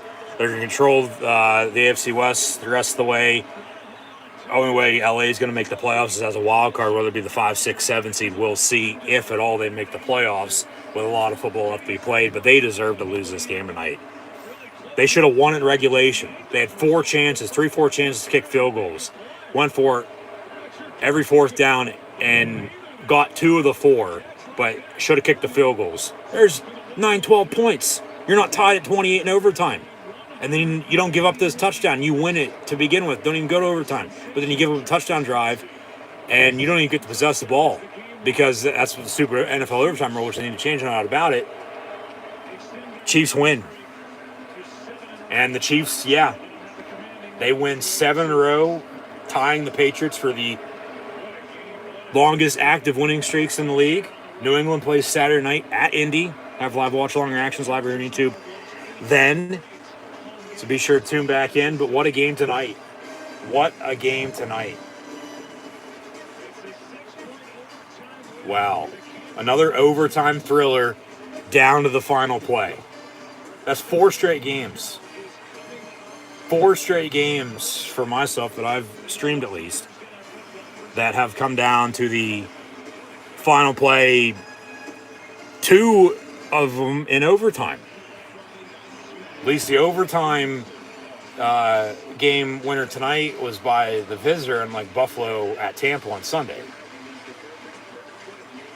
And while 2 for 2 in a row for the visitors, the Rams won on Monday night against the Cardinals. That game came down to the final play as well. Over the past week, Steelers-Vikings, final play of the game. Bills-Bucks, final play of the game. Rams-Cardinals on Monday night, final play of the game. And tonight, kickoff week 15, the Chargers in the end deserve to lose because they didn't kick field goals. I wonder what Brandon Staley's going to say about that. He'll probably say something along the lines of, well, we wanted to try to control the game, get the advantage, and, not look back, basically. But in the end, it came back and bit them in the ass, and that's why they lost, because they didn't kick the field goals. And then on their last drive before overtime, they couldn't even get in field goal range to attempt a game winner. They had to punt. Kansas City ends up taking a knee, but then they win the toss. They drive and score and win the game in overtime on the road. And like I said, now Kansas City's number 1 overall seed in the AFC for the time being. And then they're number 1 in the AFC West with splitting with the Chargers, but a 2-game lead over LA, who's in second place with Denver right behind them. And then the Raiders bringing up the rear after a big win on Thanksgiving at Dallas, but then stumbling as of late. Kansas City now 10-4, with the Chargers dropping to 8-6. And next week, the Chiefs will host the Steelers. I'll have live watch-along reactions the day after Christmas for that matchup, so be sure to tune in then as well. The Chargers will go to Houston in a game they should win to stay alive. They might need some help now in the playoff hunt if they do end up stumbling, but still a lot of football left to be played, no doubt about it. But tonight, on Thursday Night Football, the final Thursday night game on Fox. We'll have the final Thursday night game of the year next Thursday with the 49ers and Titans. And up in the air right now for a live watch-along reaction stream over on YouTube. Then just be sure to subscribe. But, of course, Thursday Night Football, as mentioned earlier, next year going to go to Amazon. So, and, of course, they'll still be streaming simulcast on NFL Network, I do believe, as well. But, man, what a game. What a game. Just back and forth. It was hard fought until the end. Came down to the final play. The Chargers had a better running game than the Chiefs, no doubt about it. Jackson finished with 13 carries, 86 yards rushing, whereas Austin Eckler had, along with 4 catches, 23 yards receiving, 12 carries, 59 yards rushing, and a touchdown. Herbert had 3 total touchdowns, so there's your 28. But field goals, man. They should have had 3, if not 4 field goals that would have won them the game in regulation, not even having to go to overtime. And then you lose. And in the end, the Chargers deserved to lose. And the Chiefs really did deserve to come back and win because they came back and found a way to win. They found a way to tie the game up twice at 21 and 28, forcing overtime and then winning it in overtime. And the Chiefs have won 7 in a row. So that has to speak for something. What a game. What a game. Yeah, that's what cost the Chargers. They went for it too many damn times on 4th down and probably should have kicked it a time or two. And that's what cost them the win. Or else they would have won, plain and simple. Because if you do the math, you're not even in overtime to begin with. You either win by 3, 6, 9, or 12. Okay? But obviously Brandon Staley didn't go to elementary school and doesn't want to rely on the special teams for the brand. So they deserve to lose. Kelsey's going to be the player of the game. It was officially a 34-yard game-winning touchdown on the pass complete from Patrick Mahomes to Travis Kelce. Mahomes finished on the ground with 3 carries, 32 yards rushing. But shit, 31 of 47 for 410 yards passing, 3 touchdowns. He doesn't turn the ball over. Hell, we're not even in overtime anyway. But then, who knows if they kick it then, though, or not. Probably not, because they never did. But then, it's not tied. Because then the Chargers are going to need a touchdown to tie the game up at the end of regulation, not punting. There's your ball game then. But because Mahomes, of course, turned it over, they capitalized with 7, so there's that. Yeah, but Mahomes finished 31 of 47 for 410 yards passing, 3 touchdowns and a pick. Herbert, 22 of 38, 236 yards passing, 2 touchdowns and a pick. Both Mahomes and Clyde Edwards-Helaire finished with 32 yards rushing apiece. And once again, when you're starting quarterback, whether it's tied or not, lead your team in rushing, you got a problem. Clyde Edwards-Helaire, they need to run the ball more with him and Darrell Williams. Mahomes with 3 of 32. Clyde, 9 of 32. And then Darrell Williams had 5 carries, 12 yards. Big Mike Burton, along with his 2 catches, 20 yards at fullback, had a carry for 7 yards and a score. The Chargers, Justin Jackson, 13 of 86 on the ground. Austin Eckler, 12 of 59 and a score. Also had 4 catches, 23 yards receiving. Josh Kelly, 7 for 21. Herbert had 5 carries, 16 yards rushing and a touchdown. But Travis Kelce, 9 yards short of a 200-yard receiving night. Said a minute ago, hell, he might finish with 200 yards receiving. Just 9 yards too short. But, hey, a win's a win. Travis Kelce had 10 catches, 191 yards receiving, and 2 touchdowns. That's about a 20-yard average. And then Tyreek Hill, 12 for a $148 receiving and a touchdown. So those are Mahomes' 3 scores. And then Burton with the rushing touchdown. So we had both quarterbacks having 3 touchdowns. Herbert had 2 passing and 1 rushing. But that's 3 still touchdowns. Still 3 touchdowns, I should say. Excuse me. Mixing up my words. The interceptions, okay, they cancel each other out. They both were capitalized on the field goal and touchdown, respectively. And then in the run game, with Burton and Eckler, okay, you're tied at 28 at overtime. But because the Chargers, once again, did not kick any field goals tonight is what cost them the game. And then the Chiefs drive 75 and score and win it on the opening drive in OT. Kelce, once again, 10 catches, 191 yards receiving, and 2 touchdowns. Tyreek Hill, 12 for 148 and a score. Byron Pringle, 3 for 22. Burton, 2 for 20. Clyde Edwards-Helaire also had 2 catches, 18 yards. And then Mecole Hardman, only 2 catches, 11 yards. Whereas Keenan Allen had 6 catches, 78 yards receiving and a touchdown. Mike Williams, 3 for 49. Jared Cook, 3 for 32. Austin Eckler, 4 catches, 23 yards receiving. Josh Palmer, 1 for 15. Justin Jackson, 1 for 13. Anderson, 1 for 12. Guyton had a score, 2 catches, 10 yards. McKitty, 1 for 4 as well. But in the end, talk about Herbert putting the team on his back earlier, because they were down 10-0 earlier. Score 14 unanswered, and it was 14-13 there for a while. 21-13, the Chiefs tied up with a 2-point 21, back and forth at 28 apiece before we go to overtime, and they score to win it in OT on the opening drive. Mahomes put the team on his back instead and dished it out to, it was Mahomes, Kelsey, and Hill, and their defense. Both defensive lines played extremely well tonight, I thought. Both defenses, though, on top of that, missed a lot of tackles. The Chargers ran the ball better than the Chiefs. The Chiefs are going to have to find a running game in order to win a few more games down the stretch, including in the playoffs. So they want to get back to their third straight Super Bowl. But what a game tonight. What a game.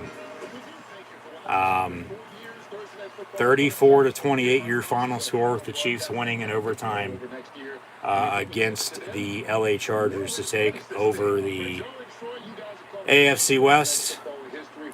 And we'll wrap up post game here with Fox for the final time for Thursday Night Football before they switch to Amazon next year, with Kurt Menefee, Terry Bradshaw, along with Howie Long and Michael Strahan, and now who called the game, along with myself, your host, Encyclopedia Sports, Cohen, Luke 96. And once again, thank you for tuning in and listening. Be sure to like, follow, and subscribe on social media. Links in the description below. Joe Buck, Troy Aikman going to take us home, it looks like, on the TV. But what a game. What a game. LA deserved to lose, but Kansas City in the end deserved to win because they found a way to come back and tie it up a few times, and they found a way to win when the game was on the line in overtime as well. So a win's a win.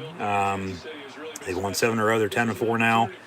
Number 1 seed in the AFC for the time being. Number 1 in the AFC West as well. But we got more football this weekend.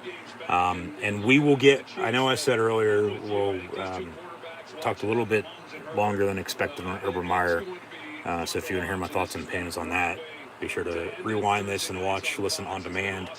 And once again, thanks for tuning in and listening. But I know I said, come second half sometime, we preview Week 15. But we got a few games on Saturday. We'll have a live watch-along action from Saturday night, so be sure to tune in then, along with on Sunday as well. So we'll preview Week 15, recap this game from the night, then on Saturday, and preview the Sunday and Monday night game. All the Sunday games, including Sunday Night Football, which will feature New Orleans and Tampa Bay, and then Monday Night Football on top of it. So Christmas is a week from Saturday, so everyone ever has a Merry Christmas and Happy New Year as well.